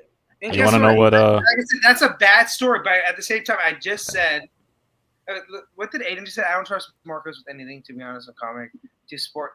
Aiden, like, what are you talking about, bro? He's smiling. You got smashed smiling. Yes, 100%. Now, Superman's cousin, on the other hand, she rarely smiles. When she smiles, and if she gets clapped, let's be real, we all fight with that. She rarely smiles. And she I would rather not be locked in a. Kyra, she rarely smiles, man. But if she doesn't clap and she smiles, we're all good, right? well, as long as she's not forcefully while being in a military prison. I think that part is exactly. It's an anthology. There's 5 stories. 4 of them are great. I forgot about the first one. My bad, Lane. You're right on that one. 4 of them are great. Stop. So, but that one cancels out everything else good. Yeah, apparently. Worst story ever. No, you can't hit them all. Can't hit them all. Yeah, you can't win them all, Marcos. You know, that's 80% you're hitting out of the park. 80%. Just now you make me want to go back and reread these stories again. Red and blue. Don't. It wasn't bad. It was good. You stop. Especially 5 was amazing. 5 was amazing. Stop. It was all right. Yeah, I might consider checking it out. I've never read the anthology, but it's pretty short. No, it's not that long. From 2 to 5. I just will skip 1 and just go from 2 to 5, so I'm not tainted. 5 is literally like one of the best Superman comics ever. Quick reads. It's not that long. Exactly. Yeah. It's not like anything crazy. So. Well, guys, we've at the 2-hour and 20-minute mark. We went a little bit past what we wanted, but here at ASV Collectibles, we always have a good time like this. Marcos, Lane, Freddie, thank you for joining in today. We had a blast. Let me just say what's up. A thank you to everybody else here at Random Korean. Thanks a lot, Aiden. Appreciate it, Stanley. Let's see who else we got here. Cypher, always a pleasure. Thank you for joining. I know Michael Reyes was in the house. Melevin, thank you for joining.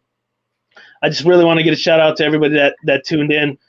Cold was in the house. Appreciate that. Let's just keep going. I don't want to miss anybody, so I'm going to scroll through here real quick. Dennis Perez, thanks for checking us out. Extreme Gamer, always a pleasure. Let's see. Man, I think that's it. Hopefully I got everybody. Remember, my computer's really slow, so when I scroll, it really sucks. But, yeah, thank you, everybody, for tuning in to ASV Collectibles. I hope you guys enjoyed this stream. I know I enjoyed it. I had a lot of laughs. Marcos, Shenanigans. Yeah, we're all about the shenanigans here. Freddie, I'm glad you paid your taxes at home with your wife. Lane, I know you're having back issues. Same thing, man. Age is creeping up on us. Got that pulled nerve on my 3 and 4. So I know how that feels.